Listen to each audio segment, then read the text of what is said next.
Hi guys, current affairs funda में आप सभी का स्वागत है। मैं हूं आपके साथ अभिषेक शर्मा और आज के इस वीडियो सेशन में हम जनवरी सेकेंड वीक के सभी करंट अफेयर्स एमसीक्यूज कवर करने वाले हैं।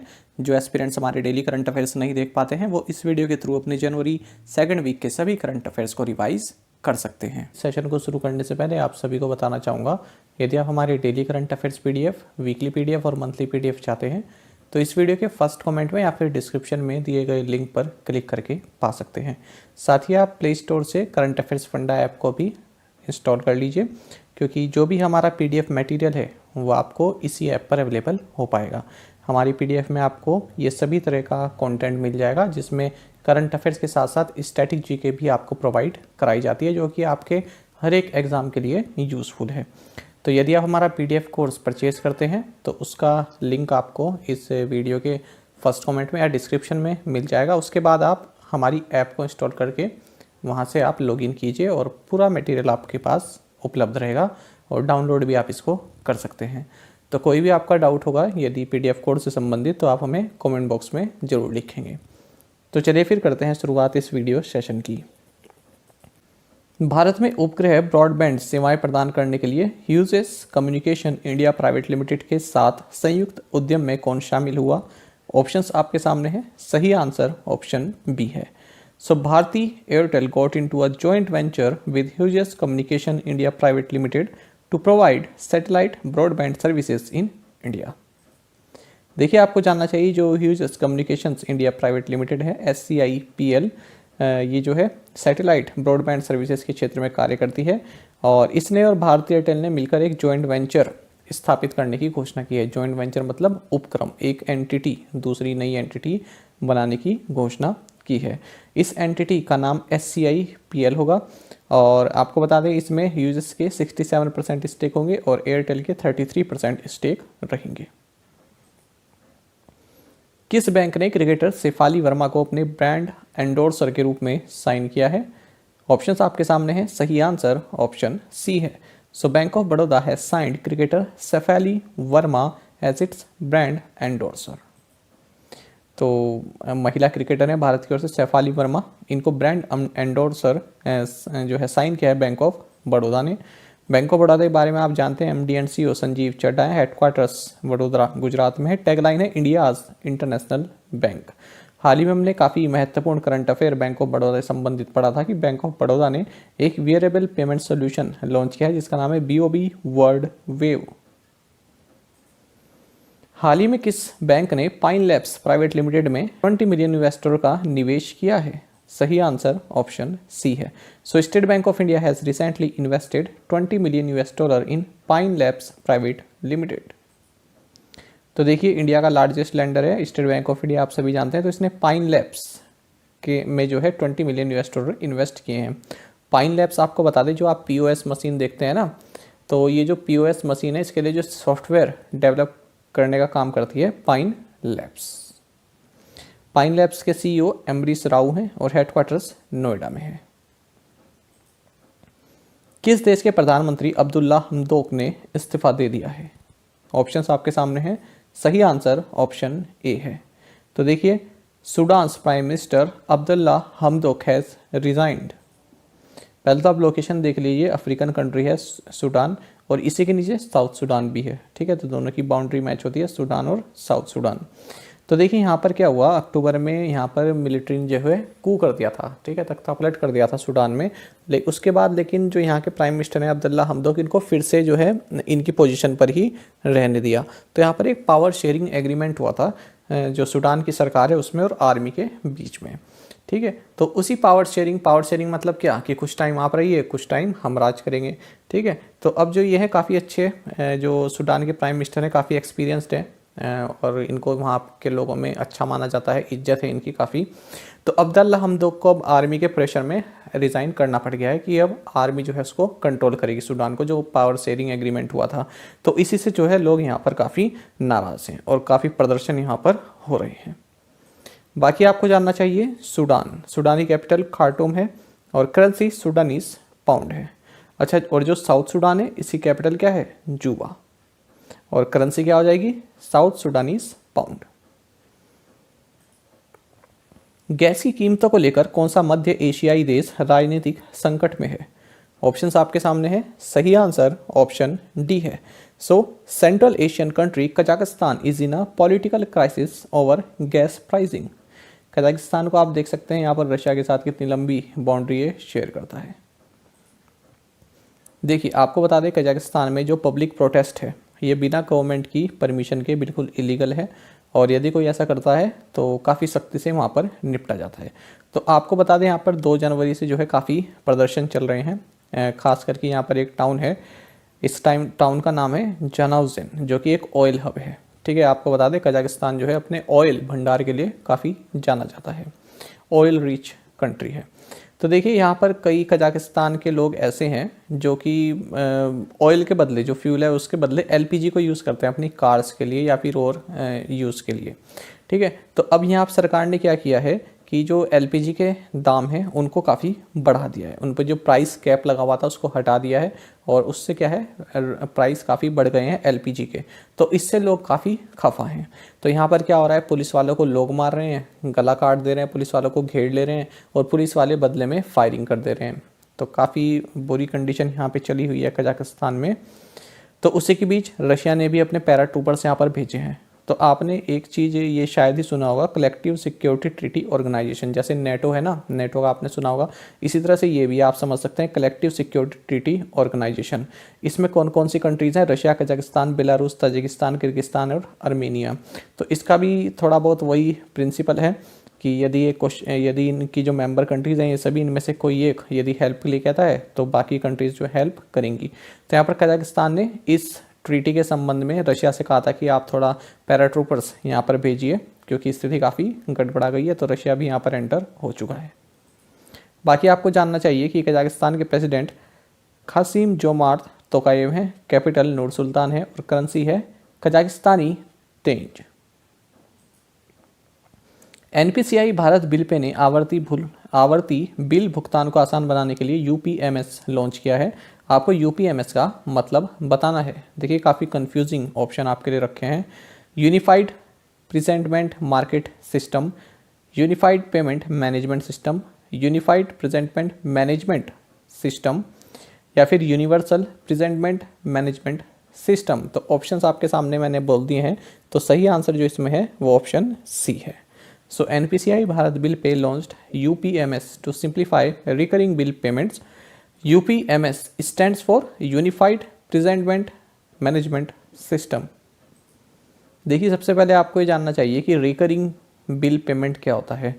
रिकरिंग बिल पेमेंट मैंने आपको पहले ही बताया है। कभी कभी जैसे मान लीजिए आप फ़ोनपे से कोई भुगतान कर रहे हैं, आप पेटीएम से भुगतान कर रहे हैं, तो कोई ऐसा भुगतान है जो हर महीने आपको करना ही है। कोई किस्त आप दे रहे हैं, या फिर कोई बिजली का बिल आपका हर महीने या 2 महीने में आ रहा है, तो आप क्या करते हैं ना, इन ऐप को अपनी स्वीकृति दे देते हैं कि जब भी हमारा कोई किस्त होगी तो आप अपने हमारे कार्ड में से जो है इसको काट लेना, पैसे को, हमारी परमिशन की ज़रूरत नहीं है, आप काटते रहना जब तक हम मना नहीं करते। होता है ना, इसमें स्वीकृति दे देते हैं हम, ऑटो डेबिट जिसको बोलते हैं, ऑटो डेबिट की सुविधा, तो उसी को बोलते हैं रिकरिंग बिल पेमेंट। हर महीने ही अपने आप ही किस्त काट लेते हैं आपके अकाउंट से। तो देखिए उसी से संबंधित उसमें और पारदर्शिता हो पाए, आपके पास ज़्यादा उसकी जानकारी रहे, उसी को लेकर एनपीसीआई भारत बिल पे ने यूनिफाइड प्रेजेंटमेंट मैनेजमेंट सिस्टम यूपीएमएस को लॉन्च किया है। यानी कि अब जब भी आपका इस तरह से पैसे कटेंगे तो जो भी बिलर है, जो जिसके पास पैसा गया है, तो वहाँ से डायरेक्ट बिल जो है आपके पास उपलब्ध हो जाएगा। कभी कभी आपकी पेमेंट रुक भी जाती है, ऐसा कहते हैं कि ये जो है थोड़ा टाइम लग रहा है, या फिर वहाँ से वेरीफाई नहीं हो पाया, आपके बैंक से जो है पेमेंट वेरीफाई नहीं हो पाई है, तो उसकी भी पूरी जानकारी कि क्यों नहीं हो पाया है, हर चीज़ जो है आपके पास उपलब्ध हो जाएगी तभी के तभी। ठीक है, तो टाइम नहीं लगेगा अब। तो इस तरह का सिस्टम यहाँ पर एनपीसीआई भारत बिल पे ने लॉन्च किया है। बाकी आपको जानना चाहिए भारत बिल पे ये सब्सिडरी है किसकी, एनपीसीआई की, national payments corporation of India की, और इसके सीईओ नुपुर चतुर्वेदी हैं। किस एजेंसी ने Muthoot Vehicle and Asset Finance limited और एको इंडिया फाइनेंशियल सर्विसेज लिमिटेड के प्राधिकरण प्रमाण पत्र को रद्द कर दिया है? सही आंसर ऑप्शन ए है। So Reserve Bank of India has cancelled the certificate of authorisation of Muthoot Vehicle and Asset Finance Limited and Eco India Financial Services Limited. देखिए जो कैंसल्ड है ना, कैंसल्ड की स्पेलिंग आप कैसे भी लिख सकते हैं, डबल ई भी यहाँ पर लग सकते हैं, और अगर आप सिंगल ई लगाते हैं वो भी सही मानी जाती है। ठीक है, तो दोनों स्पेलिंग का यूज़ होता है, कैंसल्ड में डबल एल वाली भी और एल वाली भी। तो देखिए रिजर्व बैंक ऑफ इंडिया ने यहाँ पर जो Muthoot Vehicle and Asset Finance limited है इसका, और इको इंडिया फाइनेंशियल सर्विसेज, इन दोनों का ही सर्टिफिकेट ऑफ ऑथराइजेशन इसको कैंसल कर दिया है, क्योंकि कुछ जो रेगुलेटरी रिक्वायरमेंट है उनको इसने फुलफिल नहीं किया इन दोनों ने ही। रिचर्ड लीकी, जिनका हाल ही में निधन हो गया, किस देश के विश्व प्रसिद्ध संरक्षणवादी और फॉसिल हंटर थे? सही आंसर ऑप्शन ए है। So Richard Leakey who passed away recently was a world renowned conservationist and fossil hunter from Kenya. तो देखिए केन्या से थे ये फॉसिल हंटर और कंजर्वेशनिस्ट, यानी फॉसिल के बारे में जानकारी जुटाते थे, उन पर रिसर्च करते थे। इनका नाम था रिचर्ड लेकी। तो इनका हाल ही में निधन हो गया है। आपको बता दें इनकी जो है कई तरह की डिस्कवरीज रही, और इन्हीं की डिस्कवरीज ने ये प्रूव किया कि जो ह्यूमंस हैं, जो मानव है, इनका जो इवोल्यूशन हुआ ये अफ्रीका से ही हुआ है। तो 77 साल की उम्र में इनका निधन हो गया है। तो ये क्या थे? ये पैलियोएंथ्रोपोलॉजिस्ट थे। पैलियोएंथ्रोपोलॉजिस्ट का मतलब होता है जो फॉसिल्स की सहायता से ह्यूमन इवोल्यूशन के बारे में बता दें। और आपको बता दें इन्होंने जो है तुर्काना बॉय, ठीक है, ये एक होमो इरेक्टस स्केलेटन था, इसको भी डिस्कवर किया था। निम्नलिखित में से किसने ब्लॉकचेन क्रिप्टो पारिस्थितिकी तंत्र को विकसित करने के लिए क्रिप्टो वायर के साथ करार किया है? ऑप्शंस आपके सामने हैं। सही आंसर ऑप्शन ए है। So Google Cloud has tied up with Crypto Wire to develop blockchain crypto ecosystem. जानेंगे इसके बारे में। सबसे पहले आप एक चीज़ ये जानिए कि टिगर प्लांट ने हाल ही में क्रिप्टो वायर इसको लॉन्च किया है। क्रिप्टो वायर क्या है? ये ग्लोबल क्रिप्टो सुपर ऐप है, जिसके बारे में हमने करंट अफेयर हाल ही में पढ़ा था कि क्रिप्टो वायर ने इंडिया का फर्स्ट क्रिप्टो इंडेक्स लॉन्च किया है, IC15। तो देखिए क्रिप्टो वायर जो है ये सुपर ऐप जो है किसका है? टिकर प्लांट का है। तो अब जानेंगे, देखिए क्वेश्चन में क्या है। टिकर प्लांट कहिए आप यहाँ पर, या फिर आप क्रिप्टो वायर कहिए, दोनों में से कोई भी शब्द आप यहाँ पर यूज़ करते हैं। या तो आप ये कह सकते हैं टिकर प्लांट ने गूगल क्लाउड के साथ एक पार्टनरशिप की है, या आप कह सकते हैं क्रिप्टो वायर ने गूगल क्लाउड के साथ एक पार्टनरशिप की है। किसके लिए? क्रिप्टो वायर इकोसिस्टम को डेवलप करने के लिए। ममता बियॉन्ड 2021 नामक पुस्तक के लेखक कौन है? ऑप्शन आपके सामने है। सही आंसर ऑप्शन सी है। So Jayant Ghoshal is the author of the book titled Mamata Beyond 2021। तो आप जानते हैं टीएमसी ने वेस्ट बंगाल में जो है इलेक्शन जीते, तो उसी की यहाँ पर इन्होंने पूरी सर्वे किया है कि क्या फैक्टर रहे जो तृणमूल कांग्रेस फिर से यहाँ पर जीत गई, और किस तरह से ममता बनर्जी ने खुद को डॉटर ऑफ बंगाल के रूप में पेश किया है। अंक ज्योतिष में पहली बार गिनीज वर्ल्ड रिकॉर्ड किसने हासिल किया? ऑप्शंस आपके सामने हैं। सही आंसर ऑप्शन बी है। So JC Chaudhary achieve the first ever Guinness world record in numerology. तो देखिए पहली बार न्यूमरोलॉजी में गिनीज वर्ल्ड रिकॉर्ड जो है ये बनाया गया है, और ये किसके नाम हुआ है? JC चौधरी के नाम पर, जो कि इंडिया के टॉप न्यूमरोलॉजिस्ट हैं। क्यों दिया गया है? क्योंकि उन्होंने लगभग 6000 पार्टिसिपेंट्स जो कि US से, UK, मिडिल ईस्ट और इंडिया से थे, इन सभी को एंशियंट साइंस के बारे में एजुकेट किया है। अफ्रीकी राष्ट्रीय कांग्रेस स्थापना दिवस किस दिन मनाया जाता है? सही आंसर ऑप्शन डी है। African national Congress foundation day is celebrated on January 8। देखिए काफ़ी महत्वपूर्ण है ये भी। अफ्रीकन नेशनल कांग्रेस ये साउथ अफ्रीका में एक पॉलिटिकल पार्टी है, और 1994 में आप सभी जानते हैं कि साउथ अफ्रीका में 1994 से ही जो first free and fair elections होना शुरू हुआ था नेल्सन मंडेला के टाइम से। तो उसके बाद से यहाँ पर केवल यही पार्टी जो है सत्ता में आती रही है। फिलहाल जो वहाँ के साउथ अफ्रीका के प्रेसिडेंट है साइरिल रामाफोसा, ये भी इसी पार्टी से हैं। और आपको बता दें इस पार्टी की स्थापना 8 जनवरी 1912 को हुई थी। किसके द्वारा की गई थी? जॉन लेंगाली बालेले दुबे के द्वारा। किस कंपनी ने इजरायली साइबर सुरक्षा स्टार्टअप सिंप्लीफाई का अधिग्रहण किया है? सही आंसर ऑप्शन सी है। So Google has acquired Israeli cyber security startup simplify. तो इजराइल की कंपनी है, साइबर सिक्योरिटी से संबंधित स्टार्टअप है सिंप्लीफाई, इसको एक्वायर किया है गूगल ने $500 मिलियन में। US इंडिया बिजनेस काउंसिल के अध्यक्ष के रूप में किसे नियुक्त किया गया है? सही आंसर ऑप्शन ए है।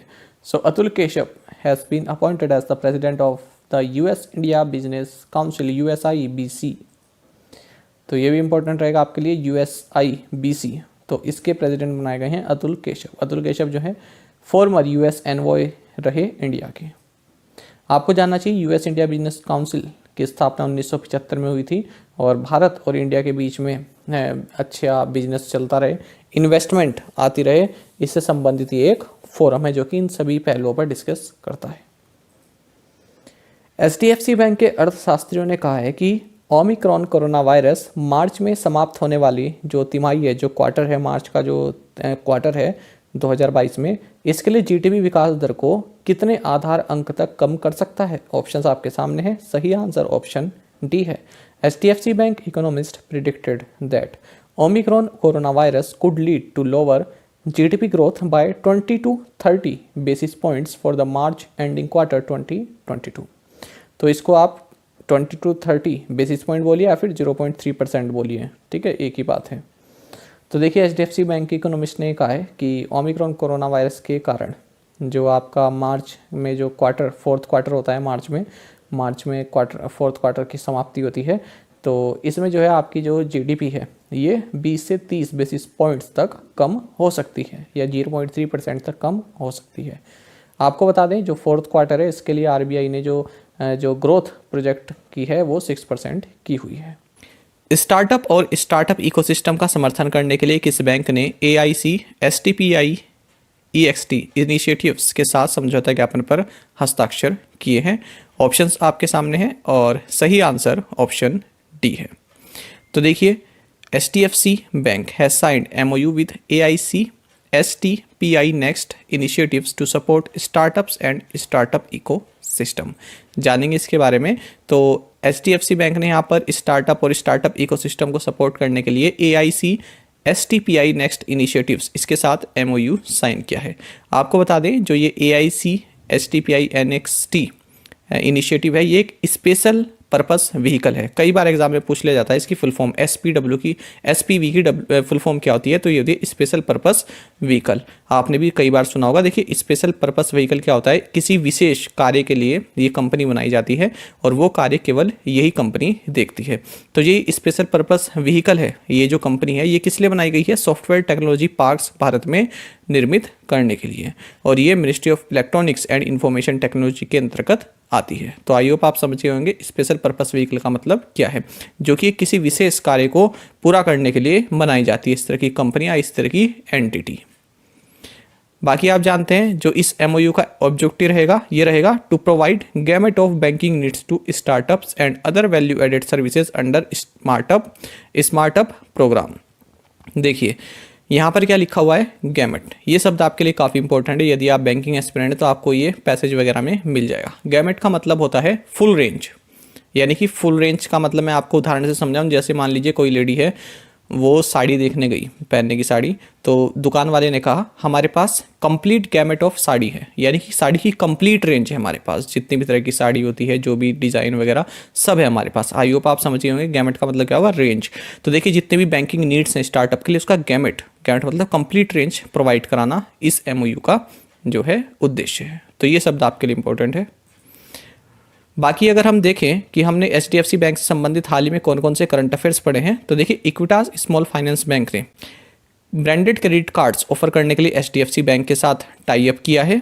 HDFC बैंक ने IIM लखनऊ का जो नोएडा कैंपस है, इसका जो इंक्यूबेशन सेंटर है, इसके साथ MOU साइन किया है। HDFC बैंक ने मुंह बंद रखो कैंपेन, इसका 2nd एडिशन लॉन्च किया है। HDFC बैंक ने CII award for most innovative best practice for financial inclusion, ये अवार्ड जीता है। साथ ही इंडिया पोस्ट पेमेंट बैंक ने जो सेमी अर्बन और रूरल एरियाज़ हैं, यहाँ पर banking products and services provide कराने के लिए HDFC बैंक के साथ पार्टनरशिप की है। तो ये आपके रिवीजन पर्पस के लिए बताए गए हैं, ये सभी हमने MCQ फॉर्मेट में भी किए हुए हैं। चलिए आगे बढ़ते हैं। किस भुगतान बैंक ने फास्टैग आधारित स्मार्ट पार्किंग समाधान प्रदान करने के लिए पार्क प्लस के साथ सहयोग की घोषणा की है? ऑप्शंस आपके सामने हैं। सही आंसर ऑप्शन सी है। So Airtel Payments Bank announced collaboration with Park Plus to offer FASTag based smart parking solutions. तो देखिए यहाँ पर FASTag based smart parking solutions provide कराने के लिए एयरटेल पेमेंट्स बैंक ने पार्क प्लस के साथ एक पार्टनरशिप की है। तो सॉल्यूशन किसको प्रोवाइड करा दें? To marquee commercial and residential properties across the country. ये भी काफ़ी इंपॉर्टेंट शब्द है, आपको कई बार इंग्लिश के जो पैसेज वगैरह आ जाते हैं आपके एग्जाम में उसमें मिल जाएगा। मार्की का मतलब होता है विशाल, वैसे इसका मतलब ये होता है जो विशाल टेंट होते हैं ना, बड़े बड़े टेंट जो होते हैं उसको बोलते हैं मार्की। तो यहाँ पर जो है बड़ी जो रेजिडेंशियल प्रॉपर्टीज है उसके लिए लिखा गया है, मार्की मतलब विशाल।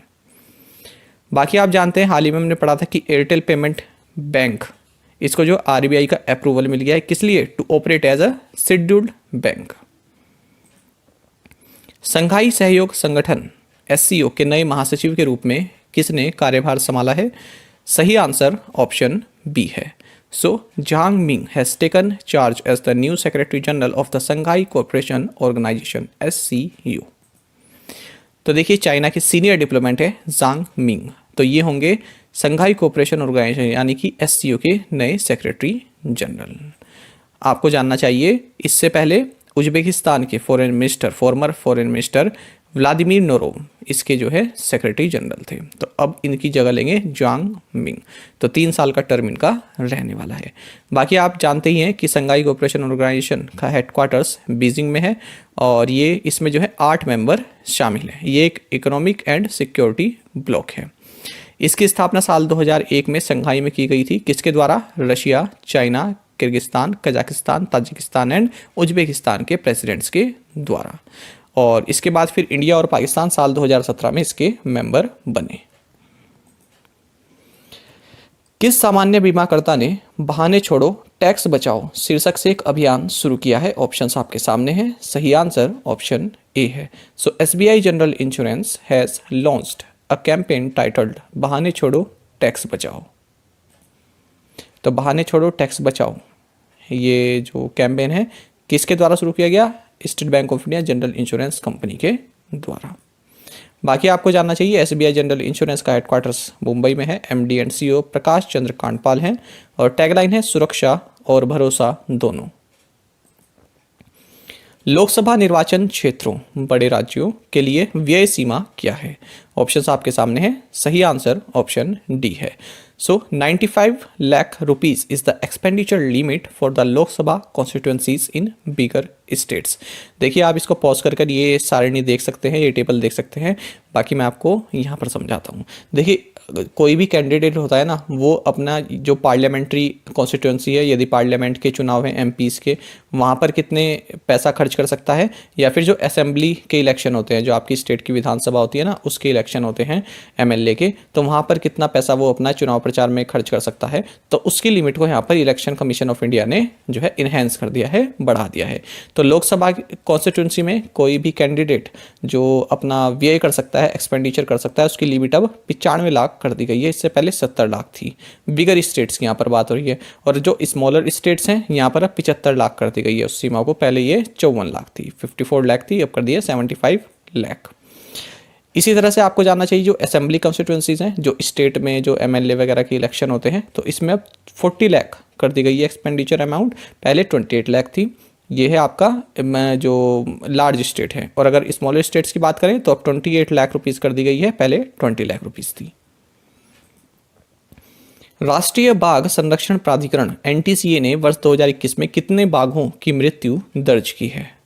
सही आंसर ऑप्शन सी है। The national tiger conservation authority has recorded 126 tiger deaths in the year 2021। देखिए नेशनल टाइगर कंजर्वेशन अथॉरिटी, इसने कहा है कि साल 2021 में 126 टाइगर की डेथ हुई है, मृत्यु हुई है, डेथ्स हुई हैं।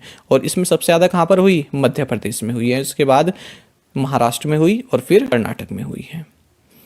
और आपको जानना चाहिए हाल ही का करंट अफेयर है, इंडिया के जो 52 टाइगर रिजर्व्स है, इनमें से 14 को कंजर्वेशन एश्योर्ड टाइगर स्टैंडर्ड ये टैग मिला हुआ है। तो ये जो टाइगर है उनके संरक्षण से संबंधित ये एक टैग होता है। तो 14 टाइगर रिजर्व्स को ये मिला हुआ है, पूछ लिया जाता है। प्रोजेक्ट टाइगर के बारे में जानेंगे। प्रोजेक्ट टाइगर आप जानते हैं सेंट्रली स्पॉन्सर्ड स्कीम है गवर्नमेंट ऑफ इंडिया द्वारा, साल 1973 में 9 रिजर्व से शुरू किया गया था। और अब तो जो है ये कंट्री की जो 52 टाइगर रिजर्व है यहाँ पर एक्सपेंड कर दिया गया है। और हाल ही में हमने एक करंट अफेयर पढ़ा था कि गुरु घासीदास राष्ट्रीय उद्यान अब देश का 53वां टाइगर रिजर्व बनेगा। तो NTCA यहाँ से इसको मंजूरी बन गई है, अभी लिस्टेड नहीं हुआ है। तो ये कहाँ पर है आपका छत्तीसगढ़ में, गुरु घासीदास राष्ट्रीय उद्यान। अब ये भी 53वां टाइगर रिजर्व बन जाएगा। विदेश मंत्रालय ने पासपोर्ट सेवा कार्यक्रम के दूसरे चरण के लिए किस कंपनी का चयन किया है? ऑप्शंस आपके सामने हैं। सही आंसर ऑप्शन डी है। The ministry of external affairs selected Tata consultancy services for the second phase of the passport Seva program. तो देखिए पासपोर्ट सेवा प्रोग्राम जो कि इंडिया का largest mission critical e governance program है आज की तारीख तक, तो इसके लिए मिनिस्ट्री ऑफ एक्सटर्नल अफेयर्स ने फिर से टाटा कंसल्टेंसी सर्विसेज यानी TCS को चुना है। और आपको बता दें अगले 9.5 साल तक के लिए TCS इस पर काम करेगा। बाकी आपको जानना चाहिए TCS के CEO राजेश गोपीनाथन है और जो टाटा ग्रुप के चेयरमैन है ये नटराजन चंद्रशेखरन है। हेडक्वार्टर्स मुंबई में है। हाल ही में हमने पढ़ा था कि भारती एयरटेल और TCS इन दोनों ने पार्टनरशिप की है। किस लिए? 5G based remote robotic operations के लिए। राष्ट्रीय सांख्यिकी कार्यालय यानी NSO के अनुसार चालू वित्त वर्ष में भारत की अर्थव्यवस्था की कितने प्रतिशत बढ़ने की उम्मीद है? ऑप्शंस आपके सामने हैं। सही आंसर ऑप्शन सी है। As per the national statistical office NSO, India's economy is expected to grow by 9.2% in the current financial year. तो देखिए NSO ने ये कहा है कि जो हमारा करंट फाइनेंशियल ईयर है यानी कि फाइनेंशियल ईयर 22 यानी 2021-22 ये 9.2% से ग्रो करने वाला है। साथ ही आपको ये भी जानना चाहिए कि HDFC बैंक ने कहा है कि जो फिस्कल ईयर 22 है इसमें जो GDP ग्रोथ रहेगी भारत की ये 9% से 9.5% के बीच रह सकती है। इंडिया रेटिंग्स एंड रिसर्च के अनुसार फिस्कल ईयर 22 के लिए भारत की अनुमानित GDP विकास दर क्या है? ऑप्शंस आपके सामने हैं। सही आंसर ऑप्शन डी है। According to India ratings and research 9.3% is the estimated GDP growth rate for India for the fiscal year 22। जानेंगे इसके बारे में। तो देखिए इंडिया रेटिंग्स एंड रिसर्च इसने जो है GDP जो है भारत की उसका जो अनुमान है उसको डाउनग्रेड किया है। तो इसने कहा है कि अब जो फिस्कल ईयर 22 है इसमें 9.3% से ग्रो करेगी। पहले इन्होंने 9.4% कहा था। साथ ही इन्होंने कहा है जो फोर्थ क्वार्टर है जो भारत की GDP का जो फोर्थ क्वार्टर है कैलेंडर ईयर का, तो उसमें जो है 5.7% से GDP ग्रो करेगी। पहले इन्होंने 6.1% कहा था। इसी के साथ ब्रिक वर्क रेटिंग्स इन्होंने भी जो है भारत की जो GDP का अनुमान है उसको रिवाइज किया है और इन्होंने कहा है कि 8.5 से 9% तक रह सकती है। किसके लिए? फिस्कल ईयर 22 के लिए। पहले इन्होंने 10% कहा था। साथ ही जो रेटिंग्स एंड रिसर्च फर्म है ICRA इसने भी ये कहा है कि फिस्कल ईयर 22 और फिस्कल ईयर 23 इन दोनों में ही 9% से इंडियन इकोनॉमी ग्रो करेगी। तो ये वाली स्लाइड आपके लिए काफ़ी इंपॉर्टेंट है, स्क्रीनशॉट ले लीजिएगा। निम्नलिखित में से किसने भारत का पहला सिल्वर ETF लॉन्च किया है जो फिजिकल चांदी और चांदी से संबंधित इंस्ट्रूमेंट्स या उपकरणों में निवेश करेगा? ऑप्शंस आपके सामने हैं। सही आंसर ऑप्शन डी है। सो ICICI prudential mutual fund has launched India's first silver ETF that will invest in physical silver and silver related instruments. पहले तो आप ये जान लीजिए ETF की फुल फॉर्म क्या है। इसकी मतलब है एक्सचेंज ट्रेडेड फंड, पूछ लिया जाता है एग्जाम में। तो ये सब आपको खुद से कैच करना होगा कि हाँ ये पूछा जा सकता है, ठीक है। तो भारत का first silver exchange traded fund ये लॉन्च किया गया है जो एसेट मैनेजमेंट कंपनी है यानी कि म्यूचुअल फंड है ICICI प्रूडेंशियल म्यूचुअल फंड के द्वारा। तो ये जो फिजिकल सिल्वर है और सिल्वर रिलेटेड इंस्ट्रूमेंट्स हैं इसमें इन्वेस्ट करेगा। आपको बता दें ये एक ओपन एंडेड स्कीम है जो कि सिल्वर के डोमेस्टिक प्राइस को ट्रैक करेगा। निम्नलिखित में से किसने गूगल क्लाउड प्रोग्राम में डेटा एनालिटिक्स विशेषज्ञता हासिल की है? ऑप्शंस आपके सामने हैं। सही आंसर ऑप्शन सी है। So Tech Mahindra has achieved data analytics specialization in Google Cloud program. तो देखिए टेक महिंद्रा ने डेटा एनालिटिक्स स्पेशलाइजेशन सर्टिफिकेशन प्राप्त कर लिया है Google Cloud partner advantage program में, माफ़ कीजिएगा, Google Cloud partner advantage program में इन्होंने डेटा एनालिटिक्स स्पेशलाइजेशन सर्टिफिकेशन प्राप्त कर लिया है। बाकी आपको जानना चाहिए टेक महिंद्रा के CEO CP गुरनानी है, हेडक्वार्टर्स पुणे में है। हाल ही में हमने एक टाटा जो टेक महिंद्रा इससे संबंधित एक करंट अफेयर इंपॉर्टेंट काफ़ी पढ़ा था। ये था कि Tech Mahindra Ellis India and green investment इसमें 100% स्टेक एक्वायर करेगी। भारत अन्य क्वाड सदस्यों के साथ किस स्थान पर बहुराष्ट्रीय अभ्यास सी ड्रैगन में भाग ले रहा है? देखिए ऑप्शन काफ़ी कंफ्यूजिंग है, माले, गुआम, पोर्टो रिको या फिर नॉर्दर्न मैरियाना आइलैंड्स। तो सही आंसर यहाँ पर ऑप्शन बी है। India along with other Quad members is participating in the multinational exercise Sea Dragon at Guam. तो देखिए इंडिया और जो इसके क्वाड्रिलेटरल सिक्योरिटी डायलॉग यानी कि क्वाड के जो मेंबर हैं उनके साथ साथ कनाडा और साउथ कोरिया, ये सभी कंट्रीज सी ड्रैगन इस एक्सरसाइज में पार्टिसिपेट कर रहे हैं। कहाँ पर? यह आपका Anderson air force base Guam, western Pacific में। ये आप खुद से रिकॉल कीजिए कि क्वाड के कौन कौन से मेंबर हैं भारत के अलावा। अच्छा, आपको जानना चाहिए जो गुआम है ये यूनाइटेड स्टेट्स की वेस्टर्न मोस्ट टेरिटरी है, ओशियाना में है, ओशिनिया में। और गुआम की जो कैपिटल है ये हगतना है। राष्ट्रीय जल पुरस्कार 2020 में किस राज्य को जल संरक्षण प्रयासों में सर्वश्रेष्ठ राज्य के रूप में चुना गया है? ऑप्शंस आपके सामने हैं। सही आंसर ऑप्शन डी है। So Uttar Pradesh has been adjust as the best state in water conservation efforts in the National Water Awards 2020। देखिए पहले तो आप ये जान लीजिए कौन सा एडिशन है। तो थर्ड एडिशन है national Water awards for the year 2020 और इसके जो विनर हैं ये यूनियन मिनिस्टर ऑफ जल शक्ति गजेंद्र सिंह शेखावत द्वारा डिक्लेयर किए गए हैं। जल्दी से देखेंगे बेस्ट स्टेट कौन सा है। उत्तर प्रदेश, इसके बाद फिर राजस्थान और तमिलनाडु दूसरे और तीसरे पोजीशन पर हैं। बेस्ट डिस्ट्रिक्ट नॉर्थ जोन है Muzaffarnagar Uttar Pradesh. Best district south zone है Thiruvananthapuram Kerala. Best district east zone है East Champaran Bihar and Godda Jharkhand. Best district west zone है Indore Madhya Pradesh. Best district north east zone है गोलपारा आसाम। बेस्ट विलेज पंचायत है north zone Daspad Almora Uttarakhand. Best village panchayat है साउथ जोन येलरामपुरा पंचायत और तुमाकुरा district Karnataka में। Best village panchayat east zone है Telari panchayat Gaya district Bihar.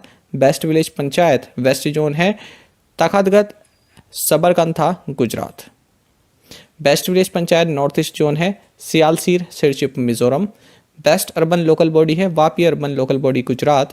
Best media print and electronic है mission Paani network 18। Best school government girls higher secondary school Kaveripattinam Tamil. और best industry है Welspun India textile limited Gujarat. Best water user association है Panch Gachia MDTW WUA Hooghly West Bengal. और best industry for CSR activities है ITC limited Kolkata West Bengal. Gandhi assassin the making of Nathuram Godse and his idea of India नामक पुस्तक के लेखक कौन है? ऑप्शंस आपके सामने हैं। सही आंसर ऑप्शन डी है। सो धीरेन्द्र के Jha is the author of the book titled Gandhi assassin the making of Nathuram Godse and his idea of India. Assassination की स्पेलिंग आप याद रखेंगे, कई बार SSC रेलवे जैसे एग्जाम में पूछ ली जाती है। 4 ऑप्शन दे दिए जाते हैं कि कौन सी सही है स्पेलिंग। 4 फरवरी से बीजिंग में होने वाले शीतकालीन ओलंपिक के 2 अलग अलग आयोजनों के लिए क्वालिफाई करने वाले पहले भारतीय एथलीट कौन बने गए हैं? ऑप्शंस आपके सामने हैं। सही आंसर ऑप्शन डी है। So Mohammad Khan has become the first Indian athlete to qualify for 2 different events of the Winter Olympics set to be held in Beijing from February 4। तो देखिए Jammu and Kashmir based alpine skier है आरिफ मोहम्मद खान। तो ये first Indian athlete बन गए हैं जिन्होंने winter Olympics के 2 डिफरेंट इवेंट्स के लिए क्वालिफाई किया है। आप सभी जानते हैं विंटर ओलंपिक्स बीजिंग में होने वाले हैं। तो एक तो इन्होंने जायंट स्लालोम इस इवेंट में क्वालिफाई किया है और दूसरा एल्पाइन स्कीइंग स्लालोम इस कैटेगरी में क्वालिफाई किया है। बैंक खातों के लिए KYC अपडेशन की समय सीमा क्या है? इसकी जो डेडलाइन है वो क्या है? ऑप्शंस आपके सामने हैं। सही आंसर ऑप्शन बी है। सो मार्च 31, 2022 is the deadline for KYC updation for bank accounts. ठीक है, तो पहले ये 31 दिसंबर 2021 थी, अब RBI ने इसको बढ़ाकर 31 मार्च 2022 कर दिया। KYC आप सब जानते हैं, नो योर कस्टमर। भारतीय रिजर्व बैंक के पूर्व गवर्नर का नाम बताइए जिन्हें एशियन इंफ्रास्ट्रक्चर इन्वेस्टमेंट बैंक का उपाध्यक्ष नियुक्त किया गया है। ऑप्शंस आपके सामने हैं और सही आंसर ऑप्शन ए है। सो former RBI Governor Urjit Patel has been appointed as a Vice President of the Asian Infrastructure Investment Bank AIIB। काफ़ी महत्वपूर्ण क्वेश्चन ये आपके लिए रहेगा। आप सभी जानते हैं उर्जित पटेल का नाम सभी ने सुना है, farmer reserve Bank of India governor हैं और Asian infrastructure investment bank AIIB जिसका हेडक्वार्टर्स बीजिंग चाइना में है, तो इसके वाइस प्रेसिडेंट ये बनाए गए हैं। आपको बता दें इंडिया जो है AIIB इसका फाउंडिंग मेंबर रहा है और चाइना के बाद second highest voting share Bharat के इस बैंक में है और इस बैंक के जो हेड हैं वो हैं जिन लिकुन। बाकी आपको जानना चाहिए कि इस बैंक में 5 वाइस प्रेसिडेंट्स हैं, उनमें से एक उर्जित पटेल भी होंगे और इनका कार्यकाल 3 साल के लिए रहने वाला है। आपको बता दें ये फिलहाल जो एक वाइस प्रेसिडेंट और हैं यहाँ से, इनका नाम है DJ पांडियन, इनको रिप्लेस करेंगे, इनको सक्सीड करेंगे। साथ ही आपको जानना चाहिए AIIB ये एक मल्टीलेटरल डेवलपमेंट बैंक है और जनवरी 2016 में इसने अपना कार्य करना शुरू किया था और 105 इसके मेंबर्स हैं।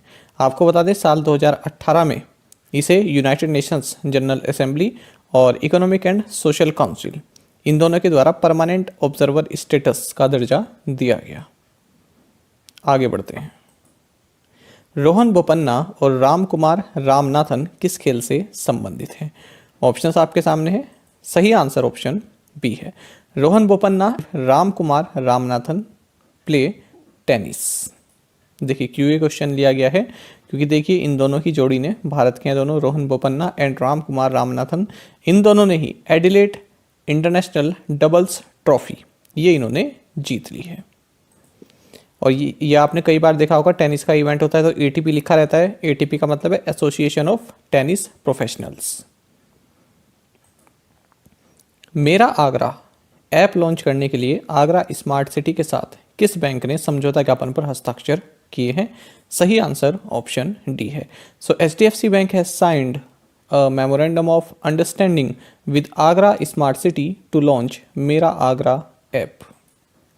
तो देखिए टूरिस्ट एक्सपीरियंस को इम्प्रूव करने के लिए HDFC बैंक ने आगरा स्मार्ट सिटी के साथ एक MOU साइन किया है, जिसके तहत इन्होंने मेरा आगरा ऐप इसको लॉन्च किया है।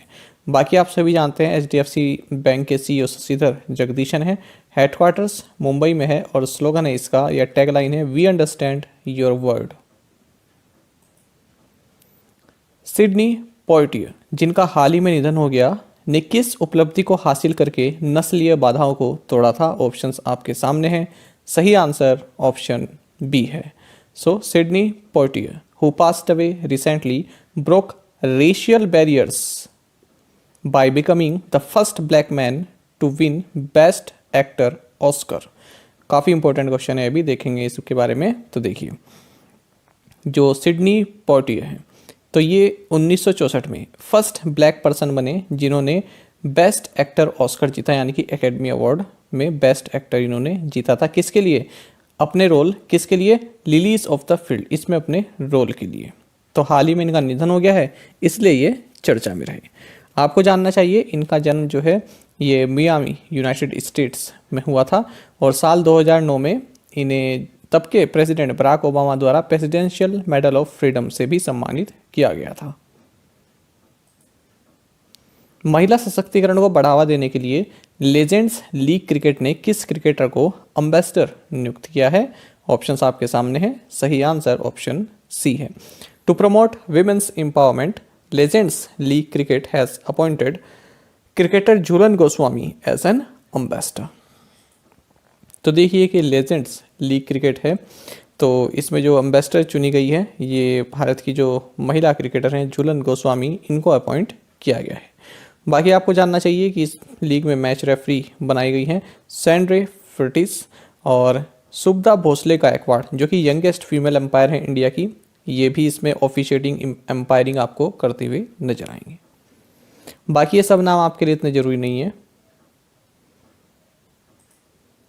प्रधानमंत्री नरेंद्र मोदी की पंजाब यात्रा के दौरान सुरक्षा चूक की जांच के लिए 3 सदस्यीय पैनल की अध्यक्षता कौन करेगा? ऑप्शंस आपके सामने हैं। सही आंसर ऑप्शन डी है।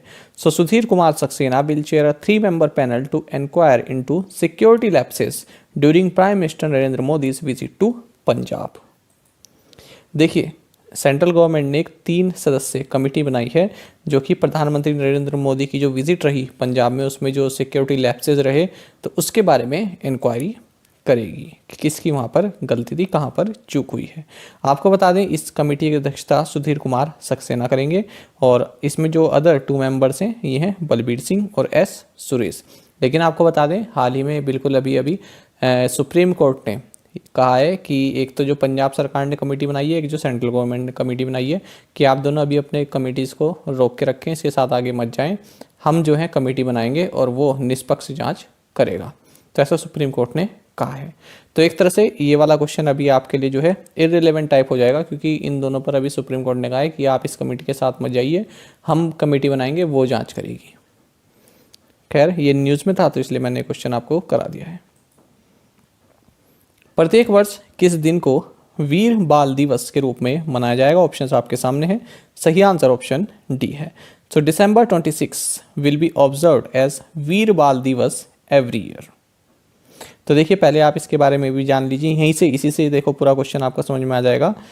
इंडिया सेट टू सेलिब्रेट वीर बाल दिवस annually on December 26. PM Modi announced the decision to commemorate the martyrdom of साहिबजादास। तो देखिए, आपको जानना चाहिए, जानेंगे यहाँ पर। देखिए, 26 दिसंबर को वीर बाल दिवस मनाया जाएगा, ऐसा कहा है प्रधानमंत्री नरेंद्र मोदी ने। तो इस वीर बाल दिवस के तहत जो साहिबजादास हैं, जो गुरु गोविंद सिंह के जो सन हैं, उनको श्रद्धांजलि देने की कोशिश यहाँ पर की गई है। आपको बता दें, आप सभी जानते हैं कि गुरु गोविंद सिंह जी के जो सन थे, साहिबजादा जोरावर सिंह जी और साहिबजादा फतेह सिंह जी, तो इनको जिंदा ही दीवार में चिनवा दिया गया था, है ना। तो उन्हीं की इस शहादत को, उनके इस बलिदान को याद किया जाएगा 26 दिसंबर को वीर बाल दिवस मनाकर, क्योंकि 26 दिसंबर 1705 को ही इनको जो है इस तरह इन्होंने अपनी बलिदान किया था। आपको जानना चाहिए, जो अनाउंसमेंट है ये प्रधानमंत्री नरेंद्र मोदी ने प्रकाश पर्व ऑफ श्री गुरु गोविंद सिंह जी का जो मनाया गया है 9 जनवरी को इस बार, उस दिन इन्होंने ये अनाउंसमेंट की है। आप सभी जानते हैं गुरु गोविंद सिंह, इनका जो जन्म है ये पटना साहिब बिहार में हुआ था और 10वें और लास्ट सिख गुरु रहे ये, और 9 साल की उम्र में गुरु गद्दी पर ये विराजमान हो गए थे, जो कि इन्हें अपने फादर गुरु तेग बहादुर जी, जो कि 9th गुरु थे, इनसे मिली थी। न्यूयॉर्क के मैंडरीन ओरिएंटल होटल में किस कंपनी ने 73.37% का अधिग्रहण किया है? ऑप्शंस आपके सामने हैं। सही आंसर ऑप्शन डी रहेगा। So Reliance industrial investments and holdings has acquired 73.37% in New York Mandarin Oriental hotel. देखिए जाने, ये काफ़ी न्यूज़ में ये वाली ये भी काफ़ी चर्चा में ये वाली न्यूज़ आपके लिए इंपॉर्टेंट रहेगी।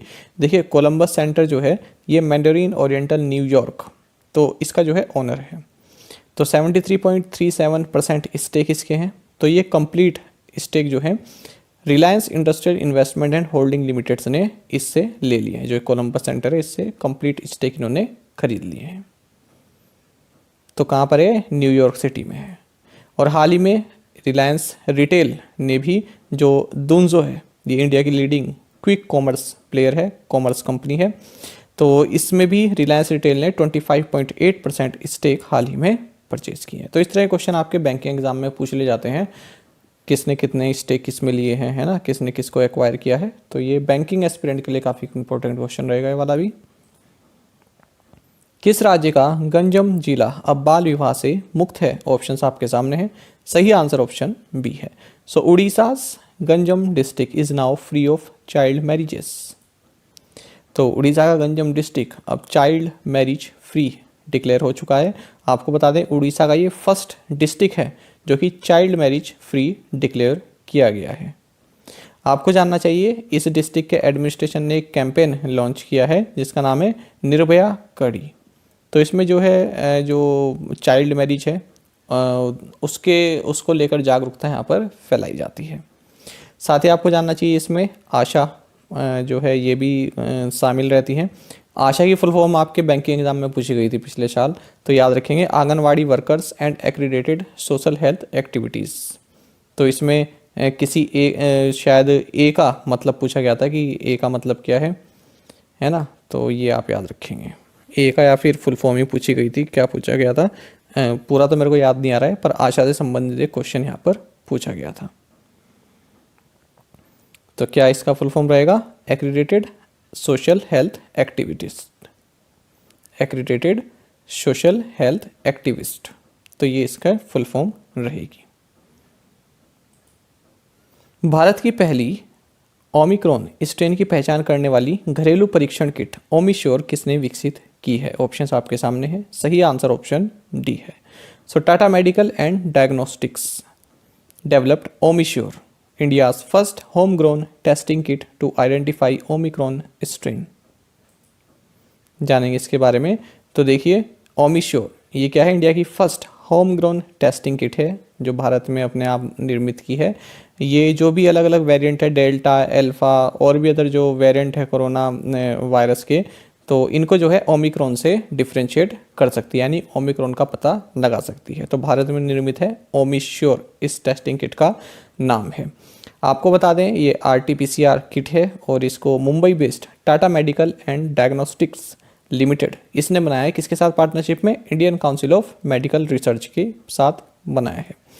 और इसको drugs controller general of India ने भी अप्रूव कर दिया है। किस कंपनी ने अभिनेता विजय राज और वरुण शर्मा को अपना ब्रांड एम्बेसडर नियुक्त किया है? सही आंसर ऑप्शन सी है। So online travel company Ease My Trip has appointed actors Vijay Raaz and Varun Sharma as its brand ambassador. ये ईज है फ्रेंड्स, है ना, ये मैंने यहाँ पर वाई गलत लिख दिया है, ईज है, ईज माई ट्रिप। बिहार विभूति सम्मान से किसे सम्मानित किया गया है? ऑप्शंस आपके सामने है। सही आंसर ऑप्शन बी है। So Rohit Kumar has been honoured with Bihar Vibhuti Samman. तो देखिए मीडिया ट्रेंड्स के फाउंडर हैं रोहित कुमार, तो इनको बिहार विभूति सम्मान से सम्मानित किया गया है। कहाँ पर? बिहार एंटरप्रेन्योरशिप कॉन्क्लेव 2021 में, जो कि ऑर्गेनाइज की गई थी लेट्स इंस्पायर बिहार के द्वारा। कौन सा देश एक मेगा नौसैनिक वार गेम्स एक्सरसाइज मिलन 2022 की मेजबानी करेगा? ऑप्शंस आपके सामने हैं। सही आंसर ऑप्शन बी है। So India will host a mega naval battle games exercise Milan 2022।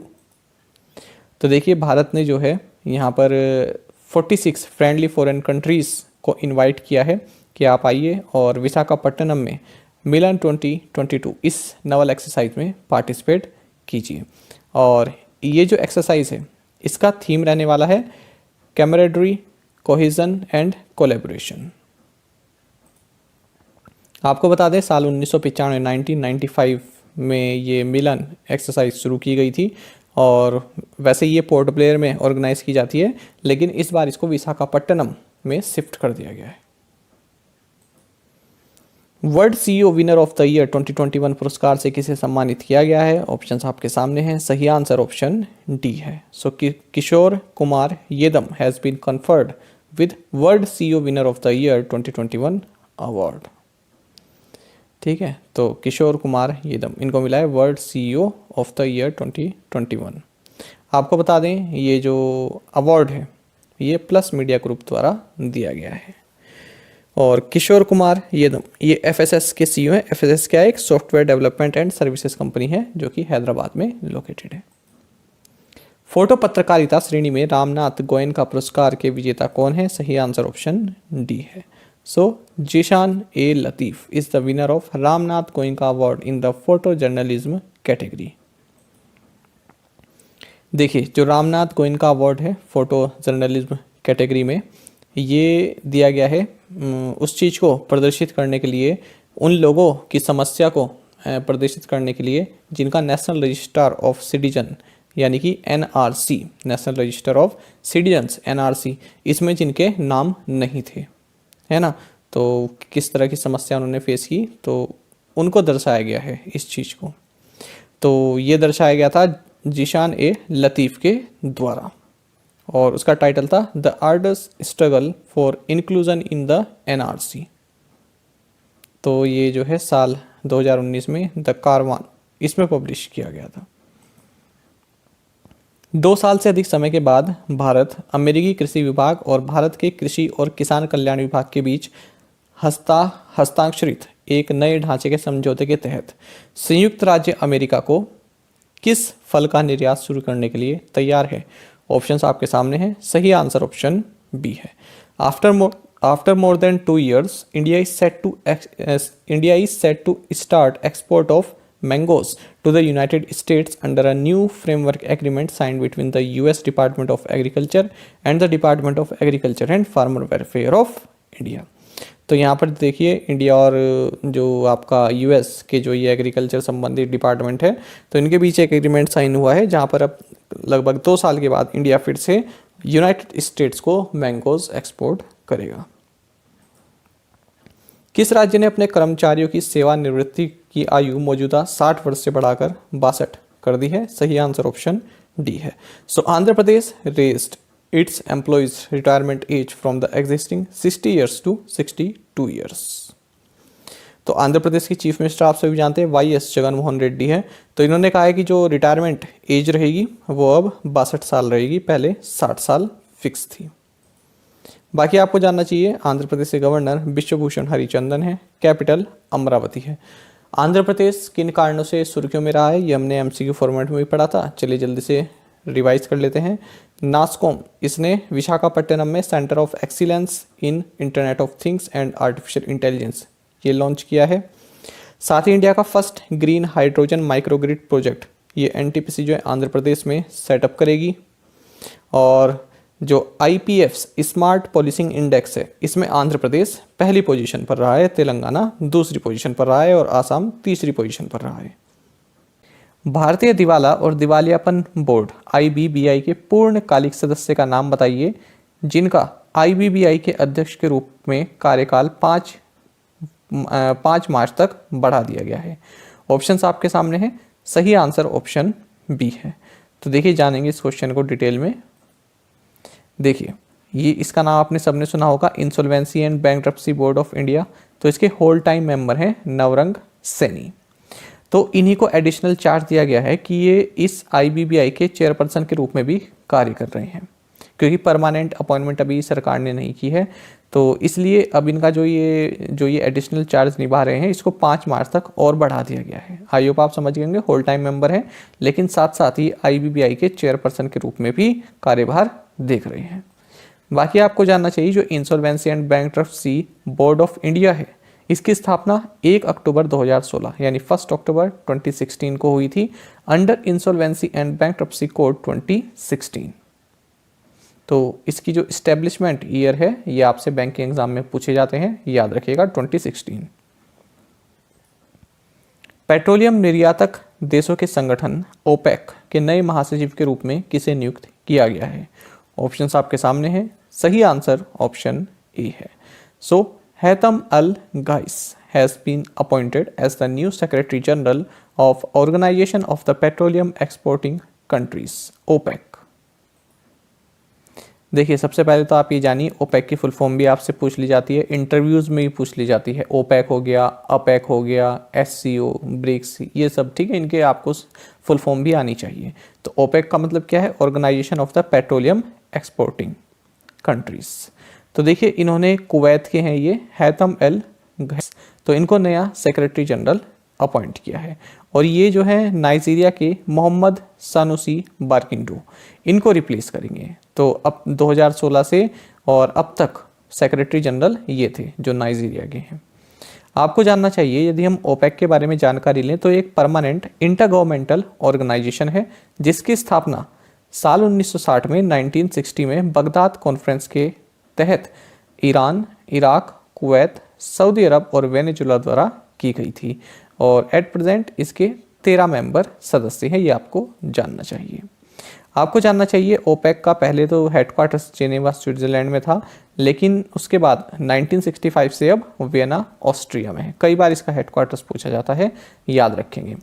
तो इसका जो कार्य है वो यही है, जो भी ओपेक कंट्रीज़ हैं। तो देखिए जितनी भी ओपेक कंट्रीज़ हैं वो सभी जो है बिगेस्ट ऑयल एक्सपोर्टर कंट्रीज़ हैं, ठीक है। तो ये लोग क्या करते हैं ना, ऑयल के प्राइस को, ऑयल का जो प्रोडक्शन है इसको जो है इसको लिमिट करते हैं, इसको रेगुलेट करते हैं।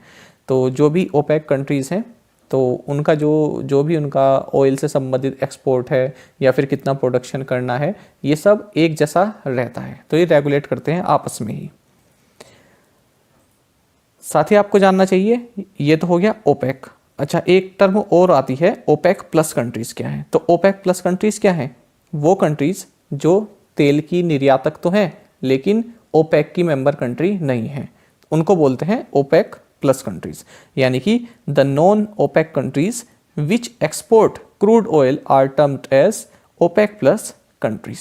तो ओपेक की मतलब नॉन ओपेक कंट्रीज जो तेल की एक्सपोर्टर्स हैं, ठीक है, वे भी एक्सपोर्टर हैं लेकिन ओपेक में शामिल नहीं है, उनको बोलते हैं ओपेक प्लस कंट्रीज। इनमें कौन कौन है? Azerbaijan, Bahrain, Brunei, Kazakhstan, Malaysia, Mexico, Oman, Russia, south Sudan and Sudan. और अगर हम बात करें ओपेक कंट्रीज की तो ये 13 मेंबर्स ओपेक की जो है करंट मेंबर्स हैं। केवीआईसी के अध्यक्ष का नाम बताइए जिन्होंने गाजियाबाद यूपी के सिरोरा गांव में देश की पहली mobile honey processing van launch की है। ऑप्शंस आपके सामने हैं, सही आंसर ऑप्शन डी है। So Vinay Kumar Saxena, chairman of KVIC, launch the country's first mobile honey processing van at village Sirora in Ghaziabad UP. तो देखिए केवीआईसी की फुल फॉर्म क्या है? Khadi and village industries commission. तो इसके चेयरमैन है विनय कुमार सक्सेना। तो इन्होंने भारत की पहली मोबाइल हनी प्रोसेसिंग वैन, इसको उत्तर प्रदेश के गाजियाबाद के सिरोरा विलेज में लॉन्च किया है। तो इसमें क्या होगा, अब जो ये यूनिट है, जो इस वैन के अंदर जो भी पूरा एक छोटी सी यूनिट जो सेटअप की गई है, उससे आप 8 घंटे में 300 किलो हनी को प्रोसेस कर सकते हैं, यानी इसको निकाल सकते हैं। साथ ही आप इसमें उसको टेस्ट भी कर सकते हैं, उसकी जो प्योरिटी है उसको भी आप टेस्ट कर सकते हैं, उसकी क्वालिटी जो है उसको टेस्ट कर सकते हैं। बाकी आपको जानना चाहिए केवीआईसी की स्थापना अप्रैल 1957 यानी कि 1957 में khadi and village industries commission act of 1956 के तहत हुई थी। इसका हेडक्वार्टर्स मुंबई महाराष्ट्र में है। इस साल से इंडियन प्रीमियर लीग के टाइटल प्रायोजक के रूप में चीनी मोबाइल निर्माता वीवो की जगह कौन लेगा? ऑप्शंस आपके सामने हैं, सही आंसर ऑप्शन ए है। So Tata group will replace Chinese mobile manufacturer Vivo as the Indian Premier League's title sponsor from this year. तो देखिए आप सभी जानते हैं अब तक जो है वीवो आईपीएल का टाइटल स्पॉन्सर था और अब वीवो के बदले टाटा ग्रुप अब आईपीएल का जो है टाइटल स्पॉन्सर रहेगा। बाकी आपको यहाँ पर जानना चाहिए आईपीएल के चेयरमैन ब्रिजेश पटेल हैं। किस रेलवे स्टेशन का नाम बदलकर एकता नगर रेलवे स्टेशन कर दिया गया है? ऑप्शंस आपके सामने हैं, सही आंसर ऑप्शन बी है। So Kevadia railway station has been renamed as Ekta Nagar railway station. तो बात हो रही है गुजरात की। तो मिनिस्ट्री ऑफ रेलवेज ने जो केवड़िया रेलवे स्टेशन है, देखिए केवड़िया में ही आता है, जो स्टैचू ऑफ यूनिटी है ना आपका, तो वो केवड़िया में ही आता है। तो केवड़िया रेलवे स्टेशन का नाम चेंज कर दिया है। तो केवड़िया रेलवे स्टेशन को अब एकता नगर रेलवे स्टेशन के नाम से जाना जाएगा। ये वडोदरा डिवीजन के अंतर्गत आता है। तो यहाँ पर जो स्टैचू ऑफ यूनिटी कहाँ पर है? यहाँ केवड़िया गुजरात में है ना, नर्मदा के किनारे पर। अच्छा, और चलिए ये रखे स्टैचू ऑफ यूनिटी। और हाल ही में जो है स्टैचू ऑफ पीस, ये किस जगह इनोग्रेट किया गया? प्रधानमंत्री नरेंद्र मोदी द्वारा राजस्थान में। तो हाल ही में एक एग्जाम में पूछा गया था स्टैचू ऑफ पीस कहाँ पर है, तो आंसर होगा राजस्थान। और स्टैचू ऑफ यूनिटी कहाँ पर है? आपका गुजरात में। ये तो आप सभी जानते हैं। तो स्टैचू ऑफ पीस को आप खुद से भी सर्च कीजिएगा एक बार। और हाल ही में हमने देखा था उत्तर प्रदेश के झांसी रेलवे स्टेशन को भी रानी लक्ष्मीबाई के नाम पर अब रखा गया है। अरुण कुमार चटर्जी को किस देश में भारत के राजदूत के रूप में नियुक्त किया गया है? ऑप्शंस आपके सामने हैं, सही आंसर ऑप्शन सी है। So Arun Kumar Chatterjee has been appointed as the next ambassador of India to Kyrgyzstan. तो किर्गिस्तान में अरुण कुमार चटर्जी भारत के अगले एम्बेसडर होंगे। आपको जानना चाहिए किर्गिस्तान के प्रेसिडेंट सादिर जाफरोव हैं, कैपिटल बिश्केक है और करेंसी है किर्गिस्तानी सोम। किस राज्य सरकार ने 2000 करोड़ रुपए की डेयरी परियोजना के लिए राष्ट्रीय डेयरी विकास बोर्ड के साथ समझौता ज्ञापनों पर हस्ताक्षर किए हैं? सही आंसर ऑप्शन ए है। So Assam state government has signed an MOU with National Dairy Development Board for rupees 2000 crore dairy project. तो देखिए यहाँ पर असम गवर्नमेंट ने नेशनल डेयरी डेवलपमेंट बोर्ड के साथ एक MOU साइन किया है, जिसके तहत ये 2000 करोड़ रुपए के ऐसे प्रोजेक्ट यहाँ पर लगाएंगे जिससे कि 10 lakh litres of milk per day process किया जा सके। तो इस तरह की एक जॉइंट वेंचर कंपनी ये बनाने वाले हैं। किस राज्य सरकार ने सरकारी नौकरियों के लिए आवेदन करने वाले उम्मीदवारों के लिए ऊपरी आयु सीमा 32 से बढ़ाकर 38 वर्ष कर दी है? सही आंसर ऑप्शन ए है। So Odisha state government has increased the upper age limit from 32 to 38 years for candidates applying for government jobs. तो देखिए जो भी कैंडिडेट्स हैं गवर्नमेंट जॉब्स के लिए अप्लाई कर रहे हैं तो उनकी जो अपर एज लिमिट होगी उड़ीसा में वो अब 32 साल से बढ़ाकर 38 साल कर दी गई है। तो ST SC social economically backward classes SCBC and women इनके लिए मैक्सिमम लिमिट 43 ईयर रहेगी, और जो जनरल पर्सन्स विद डिसेबिलिटीज़ हैं इनके लिए अपर एज लिमिट 48 ईयर्स रहेगी, और जो SC ST SCBC person with disabilities हैं इनके लिए 53 ईयर्स रहेगी। ठीक है, तो ये आपको जानना चाहिए। भारत ने किस INS युद्धपोत से ब्रह्मोस सुपरसैनिक क्रूज मिसाइल का सफल परीक्षण किया है? ऑप्शंस आपके सामने INS Kochi, INS Arihant, INS Vikramaditya या फिर INS विशाखापट्टनम। सही आंसर ऑप्शन डी है। So India successfully test fired BrahMos supersonic cruise missile from INS Visakhapatnam warship. तो INS विशाखापट्टनम वारशिप से इंडिया ने ब्रह्मोस सुपरसोनिक क्रूज मिसाइल का सफल परीक्षण किया है। बाकी आप सभी जानते हैं कि जो ब्रह्मोस है ये इंडिया और रशिया के बीच एक जॉइंट वेंचर करके बनी हुई है। भरत सुब्रमण्यम भारत के 73वें शतरंज ग्रैंड मास्टर बने हैं, वह किस राज्य से हैं? ऑप्शंस आपके सामने हैं। सही आंसर ऑप्शन सी है। Bharat Subramaniam became India's 73rd chess grandmaster. He is from Tamil Nadu. तो देखिए चेन्नई तमिलनाडु से भरत सुब्रमण्यम और ये इंडिया के 73rd चेस ग्रैंड मास्टर बने हैं। तो हाल ही में इन्होंने वेरगानी कप ओपन जो कि इटली में हुआ है यहाँ पर फाइनल GM नॉर्म इन्होंने कंप्लीट किया है। आपको बता दें यदि कोई भी जो चेस ग्रैंड मास्टर कब बनता है जब वो 2500 ELO पॉइंट्स इनको क्रॉस कर जाता है और जो 3 GM नॉर्म्स हैं इनको भी पूरा कर जाता है। तो इनका ये थर्ड और लास्ट GM नॉर्म था, ये इन्होंने पूरा कर लिया है। अच्छा, इन्हीं के साथ साथ एक और Indian grandmaster MR Lalit Babu ने भी यहाँ पर पार्टिसिपेट किया और इन्होंने इस टाइटल को जीता भी है। वेरगानी कप ओपन इसको जीता भी है। अच्छा, हाल ही में अगर हम देखें recently Indian chess grandmaster कौन कौन बने हैं तो 71st बने हैं संकल्प गुप्ता महाराष्ट्र से, 72nd बने हैं मित्रबा गुहा वेस्ट बंगाल से, और ये बने आपके 73rd। वर्ष 2020 के लिए ICMR के डॉक्टर सुभाष मुखर्जी पुरस्कार के लिए किसे चुना गया है? सही आंसर ऑप्शन सी है। So Satish Adiga has been selected for the ICMR's doctor Subhash Mukherjee award for the year 2020। तो सतीश अडिगा जो कि क्लिनिकल एम्ब्रियोलॉजी के प्रोफेसर हैं कस्तूरबा मेडिकल कॉलेज मणिपाल में, इनको डॉक्टर सुभाष मुखर्जी अवार्ड से सम्मानित किया गया है। किसके द्वारा? Indian council of medical research के द्वारा। और आपको जानना चाहिए इन्होंने IVF इसकी फुल फॉर्म कई बार पूछ ली जाती है तो याद रखिएगा इन विट्रो फर्टिलाइजेशन। तो इस एरिया में इन्होंने काफ़ी अच्छा कार्य किया है तो इसी को रिकॉग्नाइज यहाँ पर किया गया है। IVF याद रखिएगा इन विट्रो फर्टिलाइजेशन। आसान बायोमेट्रिक आधारित नेट बैंकिंग भुगतान के लिए किस बैंक ने मिंका शुपे के साथ करार किया है? सही आंसर ऑप्शन बी है। So Axis bank has tied up with MinkasuPay for smoother biometric based net banking payments. तो देखिए जहाँ पर जो ट्रांजैक्शन टाइम 50 से 60 सेकंड लगता है तो उसी को अब रिड्यूस कर दिया गया है 2 से 3 सेकंड में। इसी के लिए एक्सिस बैंक ने मिंका शुपे के साथ एक बायोमेट्रिक ऑथेंटिकेशन सॉल्यूशन के लिए MOU साइन किया या फिर पार्टनरशिप की है।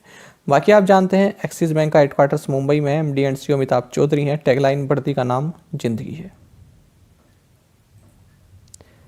लेसी पे ने लेसी कार्ड लॉन्च करने के लिए किसके साथ साझेदारी की है? DCB bank, SBM bank, IndusInd bank या फिर आईडीएफसी फर्स्ट बैंक? सही आंसर ऑप्शन बी है।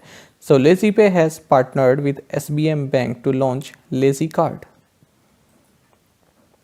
तो देखिए लेजी पे जो कि पेयू फाइनेंस की यूनिट है, तो इसने एसबीएम बैंक इंडिया के साथ एक पार्टनरशिप की है जिसके तहत इन्होंने एक क्रेडिट कार्ड लॉन्च किया है। बाकी आपको जानना चाहिए एसबीएम बैंक इंडिया के बारे में। देखिए एसबीएम बैंक इंडिया जो है ये स्टेट बैंक ऑफ मॉरिशस इसकी हॉली ओन्ड सब्सिडरी है और ये फर्स्ट फॉरेन बैंक है इंडिया में जिसको कि रिजर्व बैंक ऑफ इंडिया से बैंकिंग लाइसेंस मिला है to operate as a wholly owned subsidiary 2019 में।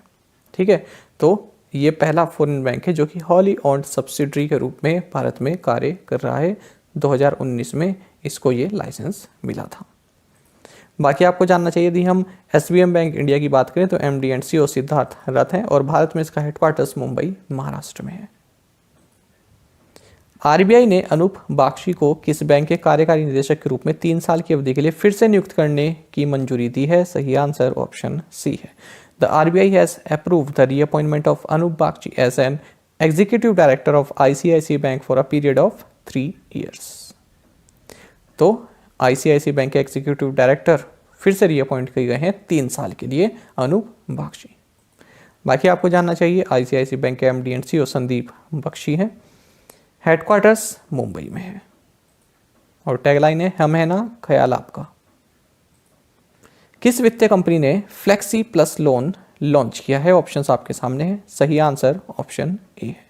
सो Tata Capital, the flagship financial services company of the Tata group, has unveiled Flexi Plus loans, a range of new offerings that can be availed across product categories. 79वें यानी कि 79वें golden Globe awards 2022 में किस drama film ने सर्वश्रेष्ठ motion picture award जीता है? Options आपके सामने हैं। सही आंसर ऑप्शन डी है। So drama film the Power of the Dog won the best motion picture at 79th Golden Globe awards 2022। तो देखिए यहाँ पर 79th गोल्डन ग्लोब अवार्ड्स जो है डिक्लेयर कर दिए गए हैं और किसके द्वारा? हॉलीवुड फॉरेन प्रेस एसोसिएशन के द्वारा। देखिए मैंने आपको यहाँ पर कंप्लीट लिस्ट दी है, आप पीडीएफ वालों को तो पीडीएफ मिल जाएगी, जो पीडीएफ सब्सक्राइबर नहीं है तो वो यहाँ से एक बार आप जरूर पढ़ लीजिए, 2-3 बार पढ़ लीजिएगा, नाम आपको जो है थोड़ा बहुत याद हो जाएगा। लिस्ट लंबी है, अपने हिसाब से आप देख लीजिएगा कौन कौन सी इंपॉर्टेंट। देखिए ये सब तो इंपॉर्टेंट है जो शुरू में आपको दिख रहे हैं ना, ये 6-7 ये तो इंपॉर्टेंट ही है। इसके बाद एक लिस्ट ये है ना, तो देख लीजिएगा, आप 2-3 बार पढ़ोगे तो आपको आइडिया हो जाएगा कि हाँ ये वाला नाम मैंने पढ़ा था, इससे संबंधित है। तो मैं इसको पूरा नहीं पढ़ रहा हूँ, इससे आपका भी टाइम वेस्ट होगा। ठीक है, आप इसका स्क्रीनशॉट ले लीजिएगा और इसको बार बार देख लीजिएगा, सारे इंपॉर्टेंट नहीं है, अपने हिसाब से आप पढ़ लेना। राष्ट्रीय युवा दिवस किस दिन मनाया जाता है? ऑप्शंस आपके सामने हैं। सही आंसर ऑप्शन डी है। So national youth day is celebrated on January 12। तो देखिए नेशनल यूथ डे जिसे कि विवेकानंद जयंती के रूप में भी जाना जाता है, ये हर साल 12 जनवरी को मनाया जाता है क्योंकि स्वामी विवेकानंद का बर्थडे इस दिन होता है। आपको बता दें साल 1984 में गवर्नमेंट ऑफ इंडिया ने डिक्लेयर किया था कि हम 12 जनवरी को नेशनल यूथ डे मनाएंगे और 1985 में पहली बार ये दिन मनाया गया। प्रधानमंत्री नरेंद्र मोदी के पंजाब के दौरान सुरक्षा चूक की जाँच के लिए सुप्रीम कोर्ट द्वारा गठित पैनल की अध्यक्षता कौन करेगा? ऑप्शंस आपके सामने हैं और सही आंसर ऑप्शन डी है।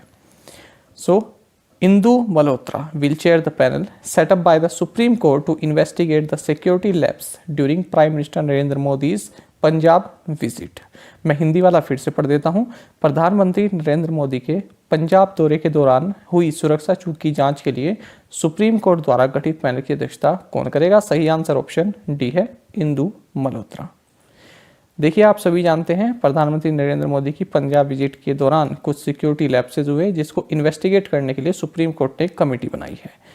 इस कमेटी की अध्यक्षता रिटायर्ड कोर्ट जज जस्टिस इंदु मल्होत्रा करेंगी। इनके अलावा director general of national investigation agency, director general of security of Punjab and registrar general of Punjab and Haryana high court इस कमेटी के मेंबर रहने वाले हैं। तो ये जो पूरा सिलसिला है ये 5 जनवरी को शुरू हुआ था। 5 जनवरी को फिरोजपुर में कुछ प्रोटेस्टर्स ने फ्लाईओवर को ब्लॉक किया हुआ था। भारतीय अंतरिक्ष अनुसंधान संगठन यानी कि इसरो के नए चेयरमैन कौन होंगे? ऑप्शंस आपके सामने हैं। सही आंसर ऑप्शन ए है। So S Somnath will be the new chairman of the Indian Space Research Organisation. तो देखिए जो एस सोमनाथ है ये एमिनेंट मतलब जाने माने प्रख्यात ये रॉकेट साइंटिस्ट हैं, साथ ही एरोस्पेस इंजीनियर हैं। तो ये इंडियन स्पेस रिसर्च ऑर्गेनाइजेशन यानी इसरो के नए चेयरमैन होंगे। मैंने ऑफिशियल साइट पर भी देखा कि इनका पूरा नाम क्या है, आगे ऐसे ही लिखा हुआ था, है ना। मुझको जैसे ही मालूम चलता है तो मैं आपको ये भी अपडेट करूंगा। पता होना चाहिए कि फुल नाम क्या है उनका। तो देखिए आपको ये जानना चाहिए इसरो के ये 10th चेयरमैन होंगे। तो ये सभी बारीकी पॉइंट आपको जानने हैं कि कौन से नंबर के चेयरमैन होंगे। आजकल क्वेश्चन इसी तरह से पूछ ले जाते हैं। और इससे पहले ये विक्रम साराभाई स्पेस सेंटर तिरुवनंतपुरम केरला इसके डायरेक्टर के रूप में कार्य कर रहे थे। आपको जानना चाहिए ये के सिवन को रिप्लेस करेंगे जो कि साल 2018 से इस पद पर काबिज हैं। इसरो के बारे में आप सभी जानते हैं, हेडक्वार्टर्स बेंगलुरु कर्नाटक में है और फाउंडर विक्रम साराभाई रहे हैं इसके। और इसकी स्थापना 15 अगस्त 1969 15 अगस्त 1969 को हुई थी। ये जो फाउंडेशन ईयर है ये पूछ लिया जाता है एग्जाम में, याद रखेंगे 1969। डेविड सासोली जिनका हाल ही में निधन हो गया किस संगठन के अध्यक्ष थे? ऑप्शंस आपके सामने हैं। सही आंसर ऑप्शन सी है। David Sasoli who passed away recently was the president of European parliament. तो देखिए यूरोपियन पार्लियामेंट के इनक्यूम्बेंट प्रेसिडेंट थे डेविड सासोली, यानी कि अभी भी ये प्रेसिडेंट थे और इनका जो है निधन हो गया है। आपको जानना चाहिए ये इटली से थे, इटालियन पॉलिटिशियन और जर्नलिस्ट थे जो कि 3 जुलाई 2019 तक इस साल अभी मतलब जनवरी 2022 तक इस पद पर काबिज रहे। आपको जानना चाहिए जो ये यूरोपियन पार्लियामेंट है इसका हेडक्वार्टर्स स्ट्रासबर्ग फ्रांस में है और इसका एडमिनिस्ट्रेटिव ऑफिस लग्जमबर्ग सिटी में है। तो अब इनका तो निधन हो गया है, तो अब एक्टिंग प्रेसिडेंट के रूप में कार्य कर रहे हैं रोबर्टा मेट्सोला। अगली पीढ़ी के ग्राहक अनुभव को आगे बढ़ाने के लिए किस बैंक ने गूगल के साथ सहयोग किया है? ऑप्शंस आपके सामने हैं। सही आंसर ऑप्शन बी होगा। So RBL bank has collaborated with Google to advance next generation customer experience. तो देखिए नेक्स्ट जनरेशन जो है अगली पीढ़ी जो है उसको एक अच्छा एक्सपीरियंस मिले, बैंक का डिजिटलाइज रूप से सब कुछ मिले, तो उसके लिए आरबीएल बैंक ने गूगल के साथ एक पार्टनरशिप की है। तो आपको जानना चाहिए आरबीएल बैंक का एक ये एबेकस 2.0 ये प्रोडक्ट है, ठीक है, जिसका मकसद क्या है कि जो प्रोडक्ट्स एंड सर्विसेज हैं ये डिजिटली कस्टमर्स को प्रोवाइड कराई जाए। तो याद रखेंगे एबेकस 2.0 ये आरबीएल बैंक से संबंधित है। बाकी आप जानते हैं आरबीएल बैंक का हेडक्वार्टर्स मुंबई महाराष्ट्र में, सीईओ और एमडी इसके राजीव आहूजा है। टैगलाइन है अपनों का बैंक। किस राज्य सरकार ने जिले में नेपाल सीमा के पास स्थित 4 गांवों को राजस्व गांव घोषित किया है? ऑप्शंस आपके सामने हैं। सही आंसर ऑप्शन डी है। So Uttar Pradesh state government declared 4 villages located near the Nepal border in the district as revenue villages. जानेंगे इसके बारे में। तो देखिए उत्तर प्रदेश सरकार ने 4 विलेजेस को जो कि नेपाल बॉर्डर के पास के डिस्ट्रिक्ट में लोकेटेड है इनको रेवेन्यू विलेजेस का दर्जा दिया है। कौन कौन से हैं ये? भवानीपुर, तेदिया, डाकिया और बिछिया। तो ये मिहिनपुरवा तहसील में यहाँ पर स्थित है और ये सभी विलेज जो है वनतगिया विलेजेस हैं, ठीक है। अब देखिए वनतगिया क्या है? वनतगिया कम्युनिटी में जो है वो लोग आते हैं जिन्हें म्यांमार से लाया गया था। किस लिए? टू प्लांट ट्रीज लगाने के लिए उनको लाया गया था। बाकी आपको जानना चाहिए रेवेन्यू विलेज क्या होता है। तो देखिए रेवेन्यू विलेज छोटे छोटे एडमिनिस्ट्रेटिव रीजन होते हैं जिनके बॉर्डर जो है डिफाइंड रहता है और एक रेवेन्यू विलेज में कई सारे छोटे छोटे आप कह सकते हैं उपग्राम, है ना, या फिर हैमलेट्स हो सकते हैं। जो विलेज एडमिनिस्ट्रेटिव ऑफिसर होता है वही रेवेन्यू विलेजेस का हेड ऑफिसर होता है।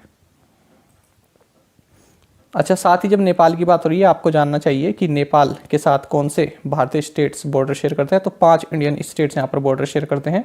Uttarakhand, Uttar Pradesh, Bihar, waste Bengal and Sikkim.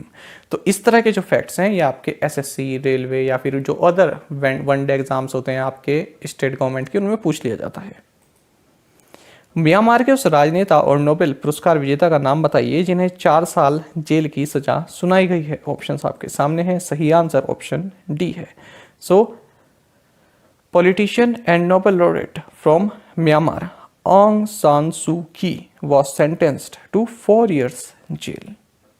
तो देखिए फिर से इन्हें सजा सुना दी गई है।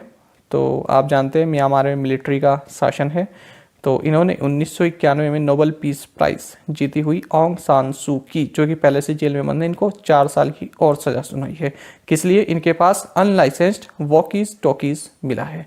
वॉकी टॉकीज आप जानते होंगे, वो जो बात करने के लिए यूज होता है ना, मोबाइल टाइप का होता है। तो ये अनलाइसेंस इनके पास पाया गया है। हालांकि ये तो एक बहाना है, इनको सजा सुनानी थी ऐसा कहा जा रहा है। बाकी आपको जानना चाहिए म्यांमार की कैपिटल नेपिडॉ है और करेंसी म्यांमार क्या। प्रेसिडेंट मिंत सुई हैं जो कि एक्टिंग प्रेसिडेंट है, और प्राइम मिनिस्टर हैं मिन ऑंग हलाइंग। जैसे हमने नेपाल का देखा उसी तरह आपको जानना चाहिए म्यांमार के साथ कौन कौन से भारतीय राज्य बॉर्डर शेयर करते हैं। तो 4 north east Indian states Myanmar के साथ बॉर्डर शेयर करते हैं। कौन कौन से? अरुणाचल प्रदेश, नागालैंड, मिजोरम एंड मणिपुर। पहली बार अमेरिकी सर्जनों ने किस जानवर के हृदय को मानव रोगी में प्रतिरोपित किया है। ऑप्शंस आपके सामने हैं, सही आंसर ऑप्शन ए है। In a first US surgeons transplanted pig's heart into human patient. तो देखिए यूनाइटेड स्टेट्स की University of Maryland medical centre के डॉक्टर्स ने जो पिग होता है, जो सुअर होता है, उसके दिल को एक मनुष्य जो पेशेंट है उसके अंदर ट्रांसप्लांट किया है। और इन पेशेंट का नाम है डेविड बेनेट, 57 साल के हैं और फिलहाल ये बिल्कुल सही जो है कार्य कर रहे हैं, मतलब सही रिस्पॉन्स कर रहे हैं जो है ट्रांसप्लांट हुआ है उसके बाद। असम पुलिस शिशु मित्र ने स्कॉच पुरस्कार जीता है। स्कॉच अवार्ड की स्थापना किस वर्ष की गई थी? ऑप्शंस आपके सामने हैं, सही आंसर ऑप्शन बी है। सो Assam police Shishu Mitra won Skoch award.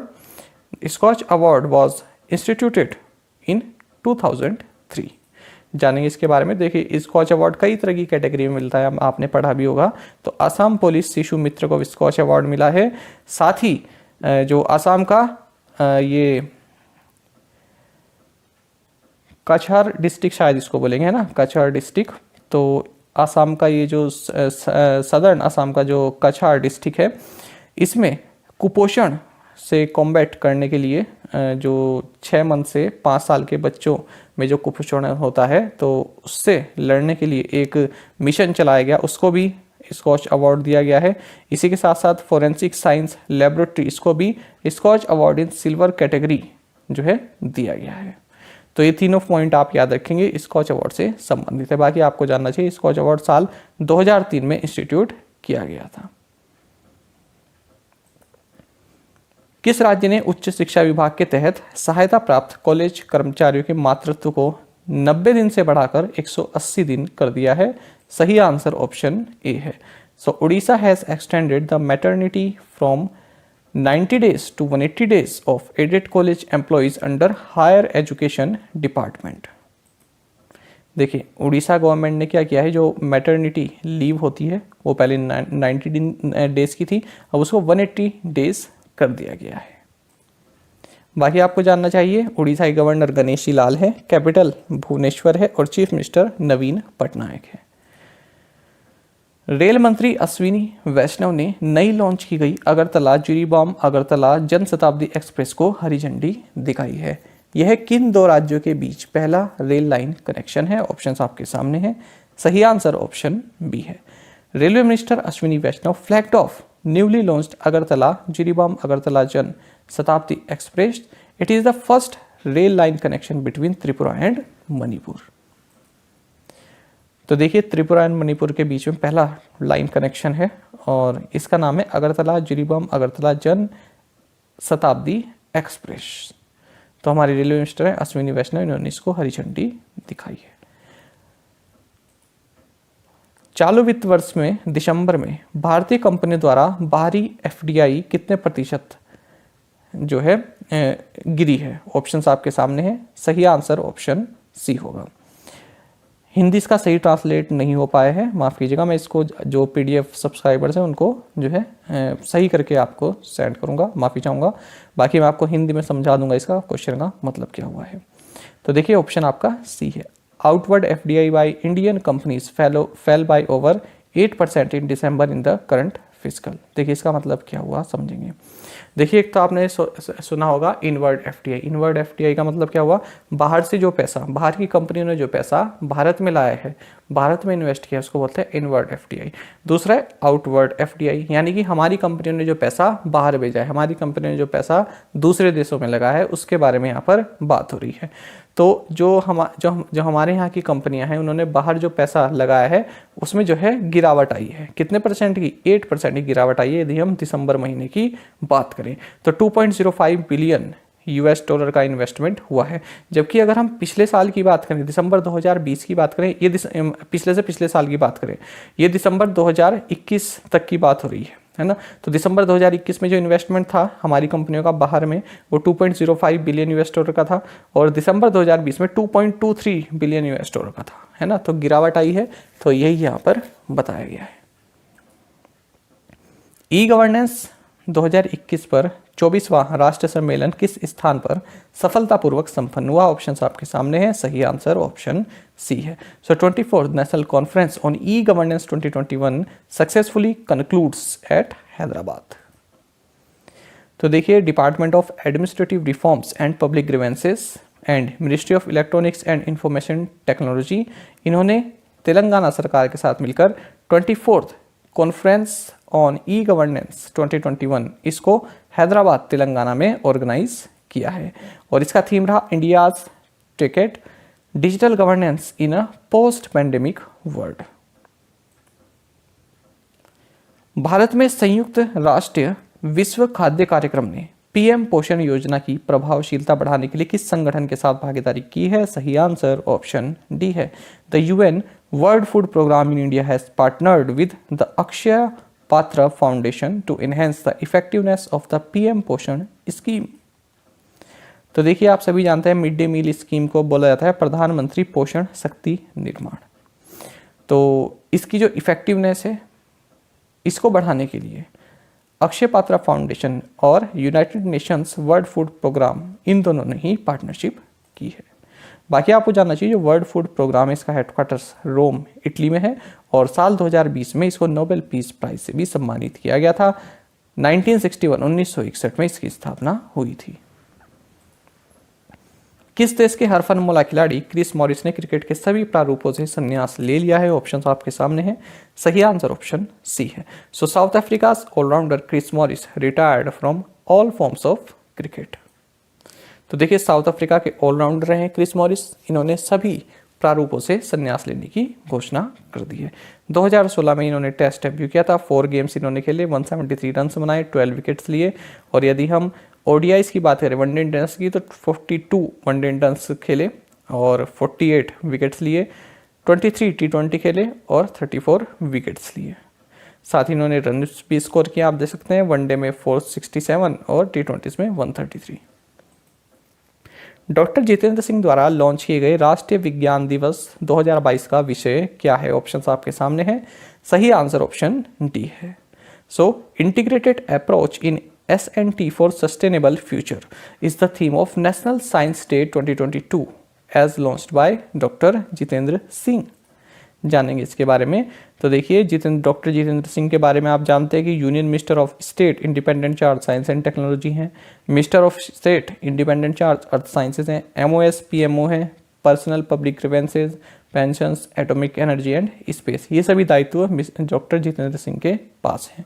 तो इन्होंने जो नेशनल साइंस डे 2022 में जो मनाया जाएगा, उसका थीम लॉन्च किया है। तो क्या है theme? Integrated approach in S&T for sustainable future. आपको जानना चाहिए, जो नेशनल साइंस डे है, ये हर साल 28 फरवरी को हम मनाते हैं।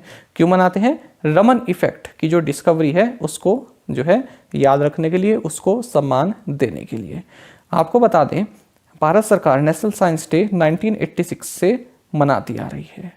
आपको जानना चाहिए कि 28 फरवरी को ही जो सर सीवी रमन हैं, उन्होंने रमन इफेक्ट की डिस्कवरी को अनाउंस किया था, जिसके लिए उन्हें साल 1930 में नोबेल प्राइज भी दिया गया।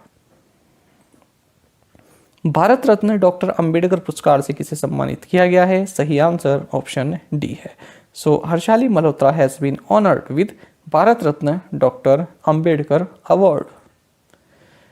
तो बजरंगी भाईजान मूवी में आप सभी जानते हैं हर्षाली मल्होत्रा थी, बच्ची का रूप जिन्होंने किया था। तो भारत रत्न डॉक्टर अंबेडकर अवार्ड 2022 से इन्हें सम्मानित किया गया है और ये पुरस्कार इन्होंने जो महाराष्ट्र गवर्नर है भगत सिंह कोश्यारी से प्राप्त किया।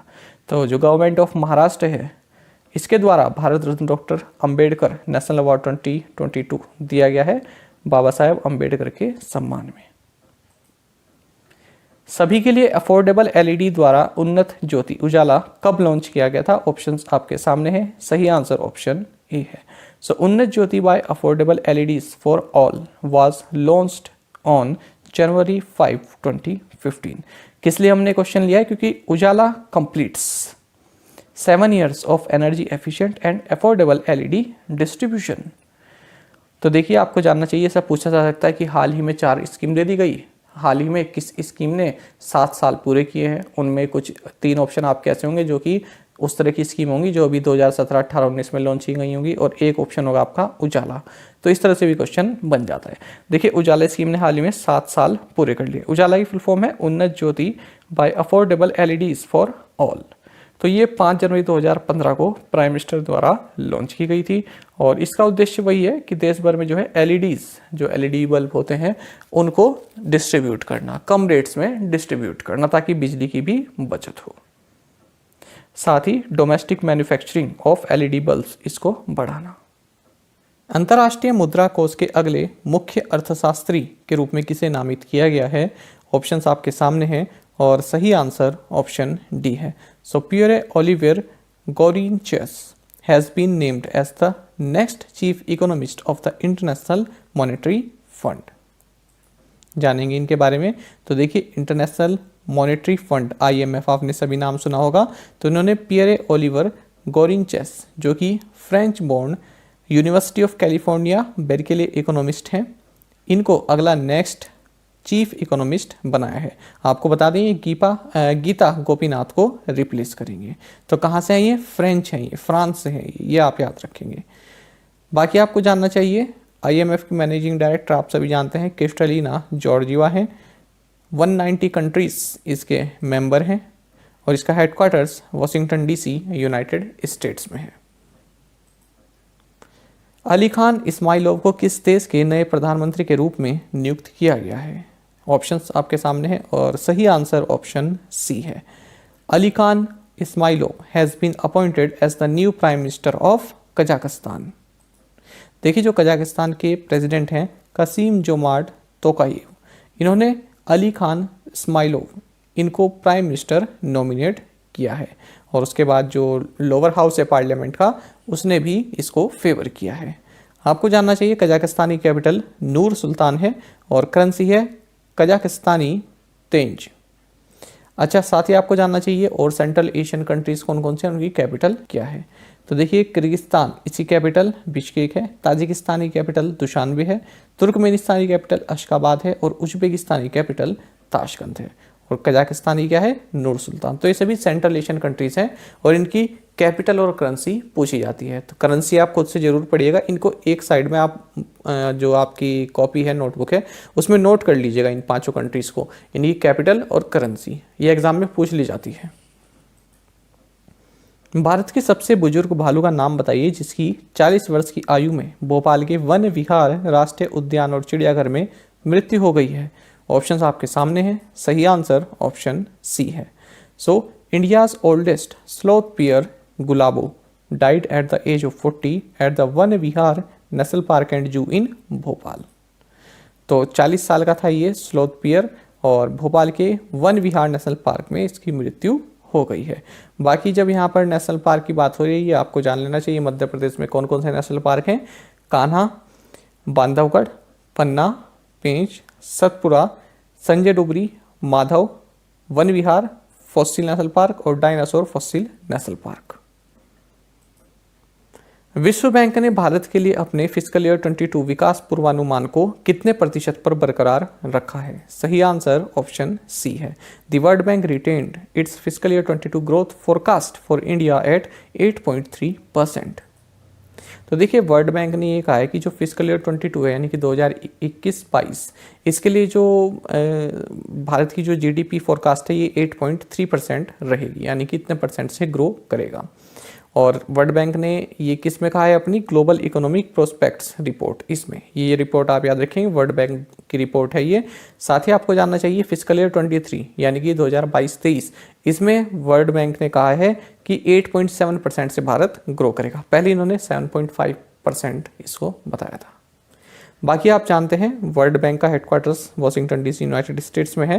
प्रेसिडेंट डेविड मालपास हैं और इसकी स्थापना जुलाई 1944 में हुई थी। 1944 में वर्ल्ड बैंक की जो है स्थापना हुई थी और इसका मोटो है working for a world free of poverty.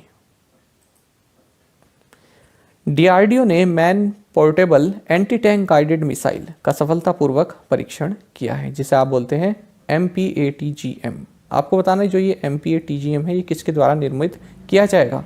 Options देखते हैं, Bharat dynamics, Mazagon dock ship builders, Hindustan aeronautics या फिर garden reach ship builders and engineers. तो किसके द्वारा किया जाएगा? सही आंसर ऑप्शन ए है। DRDO successfully flight tested the man portable anti tank guided missile यानी कि MPATGM and it will be manufactured by Bharat dynamics limited. जानेंगे इसके बारे में। तो देखिए हमारा जो डीआरडीओ है इसने man portable anti tank guided missile इसका सफल परीक्षण किया है। इसकी जो रेंज है ये 2.5 किलोमीटर्स की है। आपको बता दें ये एक low weight fire and forget missile है जिसको मैन पोर्टेबल लॉन्चर से लॉन्च किया जा सकता है। साथ ही आपको जानना चाहिए इसको मैन्युफैक्चर करेगा भारत डायनामिक्स लिमिटेड। इसकी जो फैसिलिटी है बनूर तेलंगाना में, यहाँ पर इसको मैन्युफैक्चर किया जाएगा। कौन सा भारतीय हवाई अड्डा दुनिया के शीर्ष 10 बड़े अंतर्राष्ट्रीय हवाई अड्डों में से एक है जो समय पर प्रस्थान सुनिश्चित करता है? ऑप्शंस आपके सामने हैं। सही आंसर ऑप्शन बी है। So Chennai international airport is one of the top 10 large international airports in the world that ensures on time departures. जानेंगे इसके बारे में। देखिए चेन्नई इंटरनेशनल एयरपोर्ट ने काफ़ी जो है एक अच्छी उपलब्धि हासिल की है। यदि हम बात करें टॉप 10 लार्ज इंटरनेशनल एयरपोर्ट्स जो हैं वर्ल्ड में जो ऑन टाइम डिपार्चर करते हैं यानी कि जो समय है उसी पर डिपार्चर करते हो, तो उसमें चेन्नई इंटरनेशनल एयरपोर्ट ने भी जगह बनाई है। और ये अगर टॉप 10 की बात करें तो 8th पोजीशन पर आया है, यानी ऑन टाइम डिपार्चर यहाँ से होता है।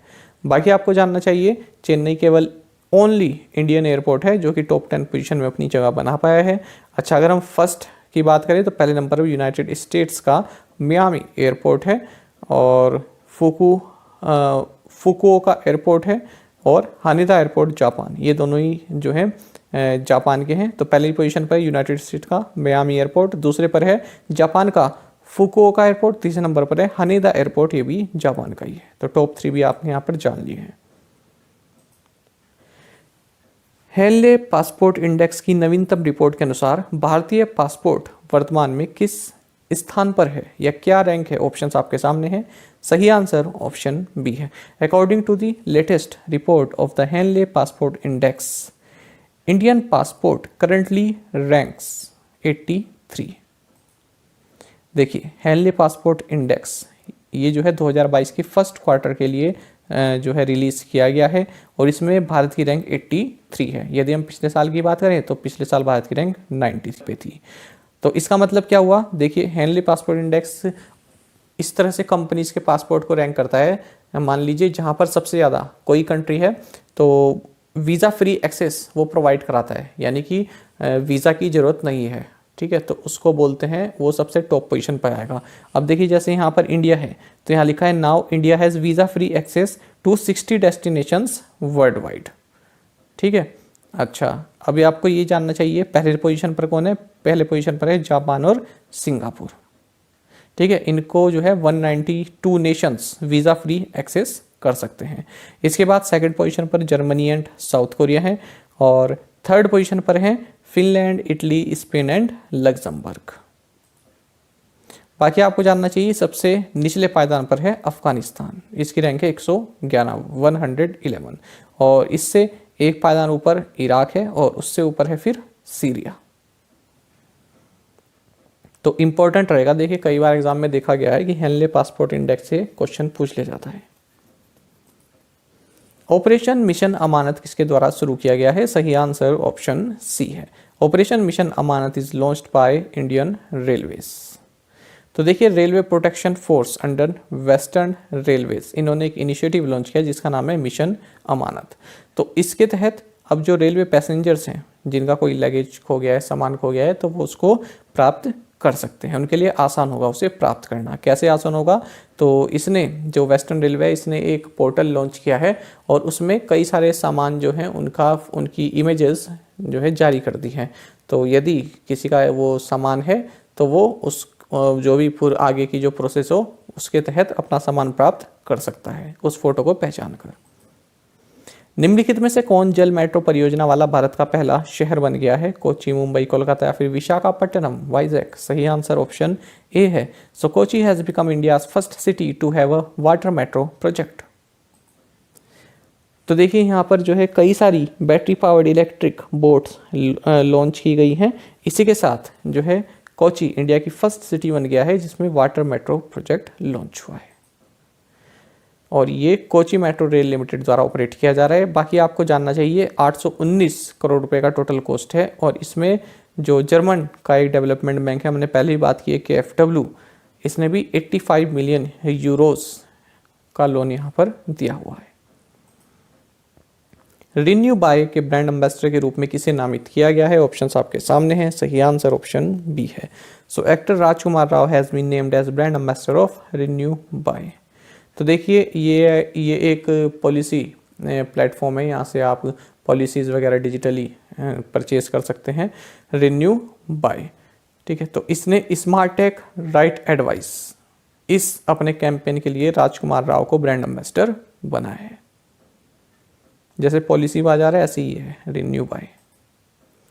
दिसंबर 2021 के लिए ICC men's player of the month कौन है? सही आंसर ऑप्शन बी है। So Ajaz Patel is the ICC men's player of the month for December 2021। तो देखिए आपको जानना चाहिए अजाज पटेल ये न्यूजीलैंड से हैं और दिसंबर 2021 के लिए इनको ICC men's player of the month award दिया गया है आईसीसी के द्वारा।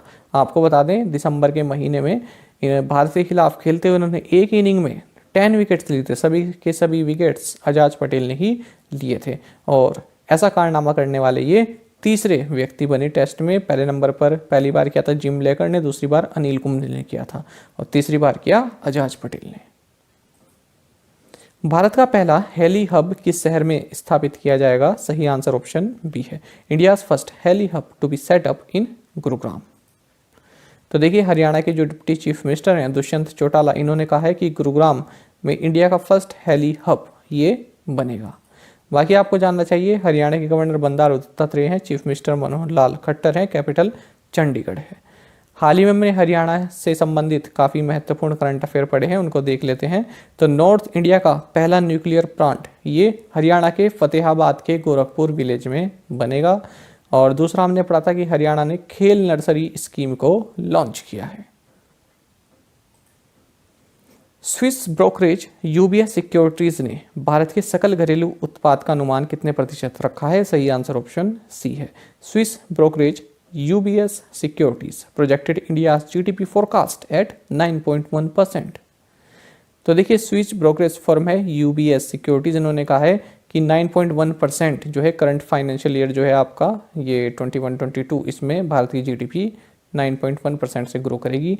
पहले इन्होंने 9.5% बोला था, तो यानी कि अब इसको थोड़ा डाउनवर्ड कर दिया है। साथ ही इन्होंने कहा है जो फिजिकल ईयर 23 है इसमें इन्होंने बढ़ा दिया, इसमें इन्होंने कहा 8.2% से ग्रो करेगी, पहले इन्होंने 7.7% कहा था। भारत सरकार किस प्रमुख दूरसंचार वाहक में 35.8% हिस्सेदारी रखने के लिए तैयार है? सही आंसर ऑप्शन डी है। The Indian government is set to own 35.8% stake in Vodafone Idea. देखिए स्पेक्ट्रम का कुछ ड्यूज गवर्नमेंट पर इसका था, वोडाफोन आइडिया का कुछ इसको पैसा चुकाना था, तो उसके बदले अब गवर्नमेंट ऑफ इंडिया को ये इक्विटी शेयर अपनी कंपनी में दे रही है। तो अब गवर्नमेंट ऑफ इंडिया इसमें 35.8% जो है ऑन करेगी। एडिलेड इंटरनेशनल फाइनल में महिला एकल खिताब किसने जीता है? ऑप्शंस आपके सामने हैं, सही आंसर ऑप्शन बी है।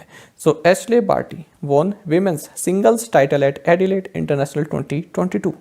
तो बात यहाँ पर टेनिस की हो रही है और एशले बार्टी काफ़ी महान खिलाड़ी है, ऑस्ट्रेलिया की हैं, पूछ लिया जाता है कहाँ से हैं, तो इन्होंने एडिलेड इंटरनेशनल टाइटल जीत लिया है। किसको रहा है? एलेना रायबाकिना को।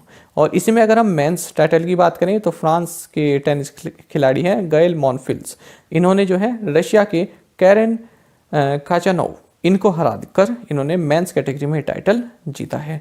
और बाकी हमने ये पढ़ लिया था कि भारत के रोहन बोपन्ना और राम कुमार रामनाथन इन्होंने डबल्स मेन टाइटल जीता है इसमें, यही जो एडिलेड इंटरनेशनल टाइटल है इसमें।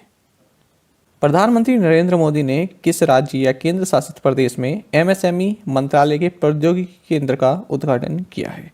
ऑप्शंस आपके सामने हैं, सही आंसर ऑप्शन सी है। So prime minister Narendra Modi inaugurates technology centre of MSME ministry इन पुडुचेरी। तो देखिए प्रधानमंत्री नरेंद्र मोदी ने जो एमएसएमई मिनिस्ट्री का टेक्नोलॉजी सेंटर है इसको पुडुचेरी में इनोग्रेट किया है। आपको बता दें 122 करोड़ की लागत से ये बना हुआ है जो आपका ये टेक्नोलॉजी सेंटर है, और 20,000 यूथ्स को यहाँ पर ट्रेन किया जाएगा, 2,000 एमएसएमईज को सपोर्ट किया जाएगा, साथ ही 200 स्टार्टअप्स इनको एक राह दिखाई जाएगी किस तरह से आपको अपना बिजनेस डेवलप करना है, मैनेजमेंट और लीगल सभी तरह की इनको सुविधाएं प्रोवाइड कराई जाएंगी। बाकी आपको जानना चाहिए प्राइम मिनिस्टर नरेंद्र मोदी ने हाल ही में नेशनल यूथ फेस्टिवल इसको भी पुडुचेरी में इनोग्रेट किया। साथ ही प्रधानमंत्री नरेंद्र मोदी ने चितरंजन नेशनल कैंसर इंस्टीट्यूट इसके सेकंड कैंपस को भी इनोग्रेट किया है कोलकाता में। आगे बढ़ते हैं। किस लघु वित्त बैंक को इतिरा डेविस को अपना एमडी और सीईओ नियुक्त करने के लिए आरबीआई की मंजूरी मिली है? ऑप्शंस आपके सामने हैं, सही आंसर ऑप्शन बी है। So Ujjivan Small Finance Bank has received the approval of the RBI for the appointment of Ithira Davis as its MD and CEO. तो देखिए जो उज्जीवन स्मॉल फाइनेंस बैंक है तो इसके एमडी एंड डायरेक्टर अब 1 साल के लिए बनेंगे इतरा डेविस।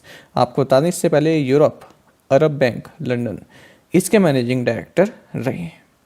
आपको जानना चाहिए इस जीवन स्मॉल फाइनेंस बैंक का हेडक्वार्टर्स बेंगलुरु कर्नाटक में है और टैगलाइन है बिल्ड अ बेटर लाइफ। सशस्त्र सेना वयोवृद्ध दिवस प्रत्येक वर्ष किस दिन मनाया जाता है? सही आंसर ऑप्शन सी है। So armed forces veterans day is observed each year on January 14। तो 14 जनवरी को यह मनाया जाता है आर्म्ड फोर्सेस वेटरन्स डे। साल 2017 से ही इसको मनाया जा रहा है। तो इसके पीछे भी रीज़न है क्यों मनाया जाता है, पहले आप ये जान लीजिए कि इसको वेटरन्स का मतलब आप समझ रहे हैं ना, जो पुराने मतलब होते हैं, जो पुराने व्यक्ति होते हैं है ना, जो आर्म फोर्सेस में रहे हैं उनको बोलते हैं वेटरन्स, जो रिटायर्ड हैं, ठीक है। इसको आर्मिस्टिस डे भी बोलते हैं। साथ ही आपको जानना चाहिए ये 14 जनवरी को ही क्यों मनाया जाता है, तो आर्म फोर्सेस वेटरन्स डे ये 14 जनवरी को इसलिए मनाया जाता है क्योंकि हमारे इंडियन आर्म्ड फोर्सेस के जो first Indian commander in chief रहे फील्ड मार्शल KM करियप्पा, ये 14 जनवरी को ही रिटायर हुए थे, 14 जनवरी 1953 को। तो इसलिए आर्म फोर्सेस वेटरन्स डे इस दिन मनाया जाता है। सेना दिवस किस दिन मनाया जाता है? सही आंसर ऑप्शन डी है। So army day is celebrated on January 15। तो 15 जनवरी को आर्मी डे मनाया जाता है। तो इसके पीछे भी कारण है। क्या कारण है? क्योंकि 15 जनवरी 1949 15 जनवरी 1949 को जो फील्ड मार्शल KM करियप्पा हैं, इन्होंने first commander in chief of the Indian army के रूप में जो है शपथ ली थी या फिर इस पदभार को संभाला था। और ये पद इनको किससे मिला था? जो हमारे last British commander in chief of India रहे जनरल फ्रांसिस बूशर। NPCI के अनुसार बैंकों को प्रति ग्राहक प्रति टर्मिनल प्रतिदिन कितने अनुमोदित नकद निकासी लेन देन की अधिकतम सीमा लागू करनी होगी? इंपॉर्टेंट क्वेश्चन आपके लिए रहेगा और सही आंसर इसका ऑप्शन बी है। As per the NPCI's latest statement, acquiring banks will have to implement a maximum limit of 5 approved cash withdrawal transactions per customer per terminal per day। देखिए, आपको जानना चाहिए AEPS इसकी फुल फॉर्म क्या होती है, आपसे बैंक वाले एग्जाम में पूछा जा सकता है। इसका मतलब होता है आधार इनेबल्ड पेमेंट्स सिस्टम्स। तो P का मतलब कभी पूछ लेते हैं, कभी A का ही मतलब पूछ लेते हैं, तो याद रखेंगे पूरा आधार इनेबल्ड पेमेंट सिस्टम्स। तो देखिए, जो आधार इनेबल्ड पेमेंट सिस्टम्स हैं इनको और स्टैंडर्डाइज्ड बनाने के लिए और कस्टमर्स की हेल्प करने के लिए NPCI या national payments corporation of India ने जो कैश विड्रॉल से और मिनी स्टेटमेंट से इसके लिए लिमिट्स इंट्रोड्यूस की है। अब देखिए, इसमें ये कहा गया है जो भी बैंक हैं अब उन्हें हर ग्राहक के हिसाब से 5 बार कैश विड्रॉल करने की सुविधा दी जाएगी। यानी अब कोई भी ग्राहक दिन में 5 बार पैसे निकाल सकेगा। अच्छा, अगर हम जाने ये AEPS ट्रांजैक्शन क्या होती है, इसके क्या फ़ायदे हैं, तो आपको बता दें जो AEPS यानी आधार इनेबल्ड पेमेंट सिस्टम, ये national payments corporation of India द्वारा विकसित किया गया एक सिस्टम है। ये आधार नंबर, फिंगरप्रिंट और आइरिस स्कैन की मदद से वेरिफिकेशन करके माइक्रो ATM से वित्तीय ट्रांजैक्शन करने की परमिशन देता है। इसमें बैंक अकाउंट डिटेल के बिना भी ट्रांजैक्शन किया जा सकता है। इसके साथ ही आधार नंबर का इस्तेमाल कर एक बैंक अकाउंट से दूसरे बैंक में भी पैसा भेजा सकता है। अगर बात करें इसकी सुरक्षा की, ये कितना सुरक्षित है, तो काफ़ी सुरक्षित है। ऐसा इसलिए क्योंकि इसमें ट्रांजैक्शन के लिए बैंक डिटेल नहीं दी जाती है। और साथ ही आपको जानना चाहिए इसमें जो माइक्रो ATMs जो इसके तहत होते हैं आधार इनेबल्ड पेटीएम सिस्टम के तहत, इसमें जो कैश विड्रॉल लिमिट है ये 10,000 पर ट्रांजैक्शन है। ग्लोबल प्राइवेट बैंकिंग अवार्ड्स 2021 में किस बैंक को भारत में सर्वश्रेष्ठ निजी बैंक चुना गया है? सही आंसर ऑप्शन डी है। So HDFC bank has been adjudged best private bank in India at the global private banking awards 2021। तो देखिए, किसके द्वारा ऑर्गेनाइज किए गए? प्रोफेशनल वेल्थ मैनेजमेंट PWM के द्वारा ऑर्गेनाइज किए गए और HDFC बैंक को यहाँ पर best private bank in India चुना गया है। अवार्ड का नाम है ग्लोबल प्राइवेट बैंकिंग अवार्ड्स 2021। बाकी हाल ही में हमने काफ़ी महत्वपूर्ण करंट अफेयर HDFC बैंक से संबंधित पढ़ा था कि HDFC बैंक ने AIC STPI नेक्स्ट इनिशिएटिव्स इसके साथ एक MOU साइन किया है, जिसके तहत ये स्टार्टअप्स एंड स्टार्टअप इकोसिस्टम को सपोर्ट करेंगे। RBI की वार्षिक लोकपाल रिपोर्ट के अनुसार RBI लोकपाल योजना के किस कार्यालय को बैंकिंग से संबंधित सबसे अधिक शिकायतें प्राप्त हुई हैं? कानपुर, देहरादून, हैदराबाद या फिर चंडीगढ़? सही आंसर ऑप्शन डी है। As per the RBI's annual ombudsman report, Chandigarh office of RBI ombudsman scheme received the highest banking related complaints. देखिए, इंपॉर्टेंट रहेगा ये ओम्बुड्समैन वाला। पिछले साल भी बैंक एग्जाम में यहाँ से क्वेश्चन बना था, इसी रिपोर्ट के हिसाब से क्वेश्चन बना था। तो देखिए, रिजर्व बैंक ऑफ इंडिया ने एनुअल ओम्बुड्समैन रिपोर्ट इसको रिलीज़ किया है। ये 9 मंथ के पीरियड के लिए है, 1 जुलाई 2020 से मार्च 31 2021 तक के लिए। तो देखिए, इसमें आपको जानना चाहिए जो reserve Bank of India ombudsman scheme के तहत जो चंडीगढ़ ऑफिस है, इसमें सबसे ज़्यादा बैंकिंग रिलेटेड कंप्लेंट्स आई हैं, सबसे ज़्यादा शिकायत चंडीगढ़ ऑफिस में ही आई है। उसके बाद आई हैं कानपुर वाले ऑफिस में। तो इसमें जुलाई से मार्च 2020-21 तक का पीरियड लिया गया है। आपको बता दें, इस रिपोर्ट के तहत ये तीनों स्कीम कवर की गई। Banking ombudsman scheme 2006, ombudsman scheme for non banking financial companies 2018 यानी कि OSNBFC, और ombudsman scheme for digital transaction 2019 OSDT। साथ ही आपको जानना चाहिए कि जो टोटल जो शिकायतें आ रही हैं ये 22.27% जो है बड़ी हैं यदि हम पिछली रिपोर्ट से कंपेयर करें, और 3,03,107 जो है कंप्लेन यहाँ पर आई है इस पीरियड के तहत, जो ये पीरियड यहाँ पर बताया गया है।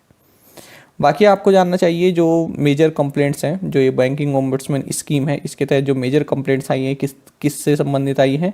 सबसे ज़्यादा ATM डेबिट कार्ड से संबंधित आई हैं, मोबाइल इलेक्ट्रॉनिक्स बैंकिंग से संबंधित, फिर क्रेडिट कार्ड से संबंधित, इस तरह की कंप्लेन यहाँ पर आई हैं। यदि हम ओम्बुड्समैन स्कीम जो NBFC के लिए है इसकी बात करें तो इसमें non adherence to fair practice code इसके तहत सबसे ज़्यादा कंप्लेन आई है।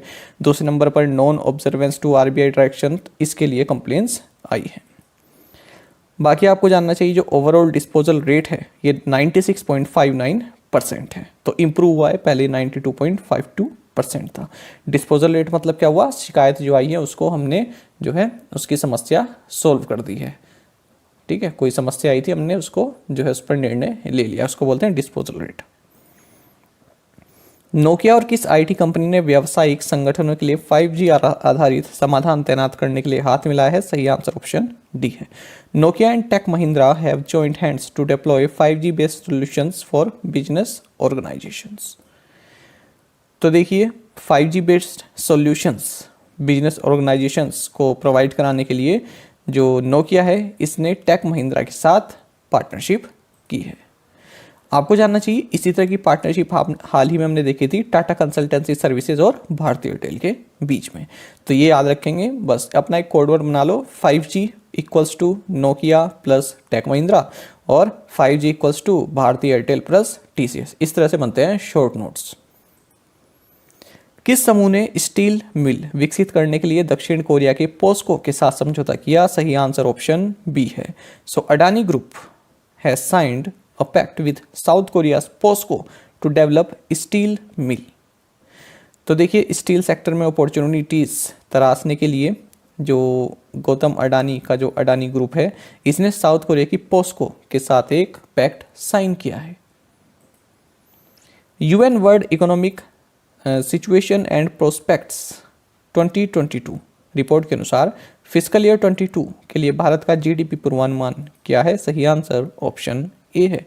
As per the UN world economic situation and prospects 2022 report, India's GDP forecast for fiscal year 22 is 6.5%।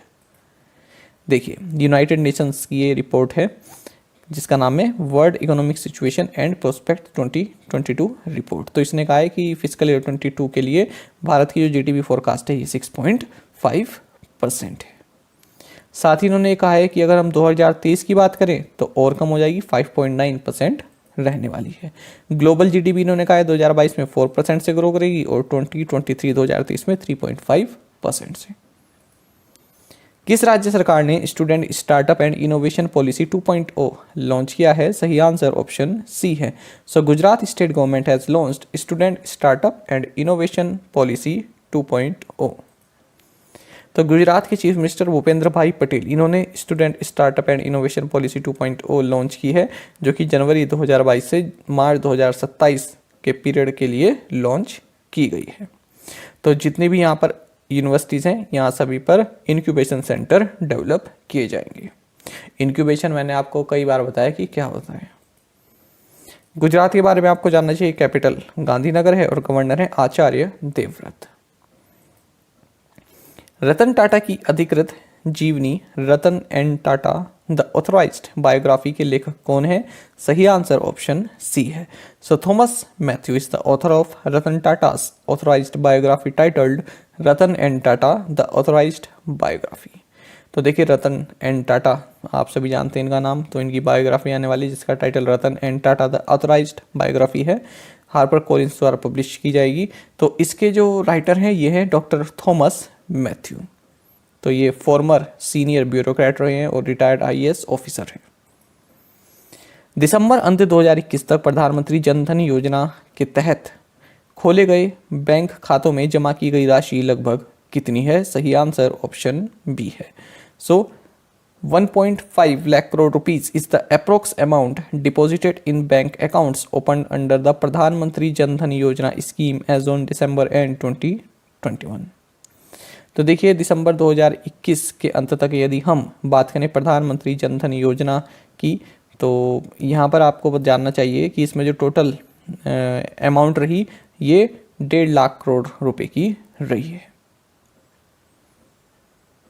और अकाउंट कितने हैं? 44.23 करोड़ अकाउंट हैं।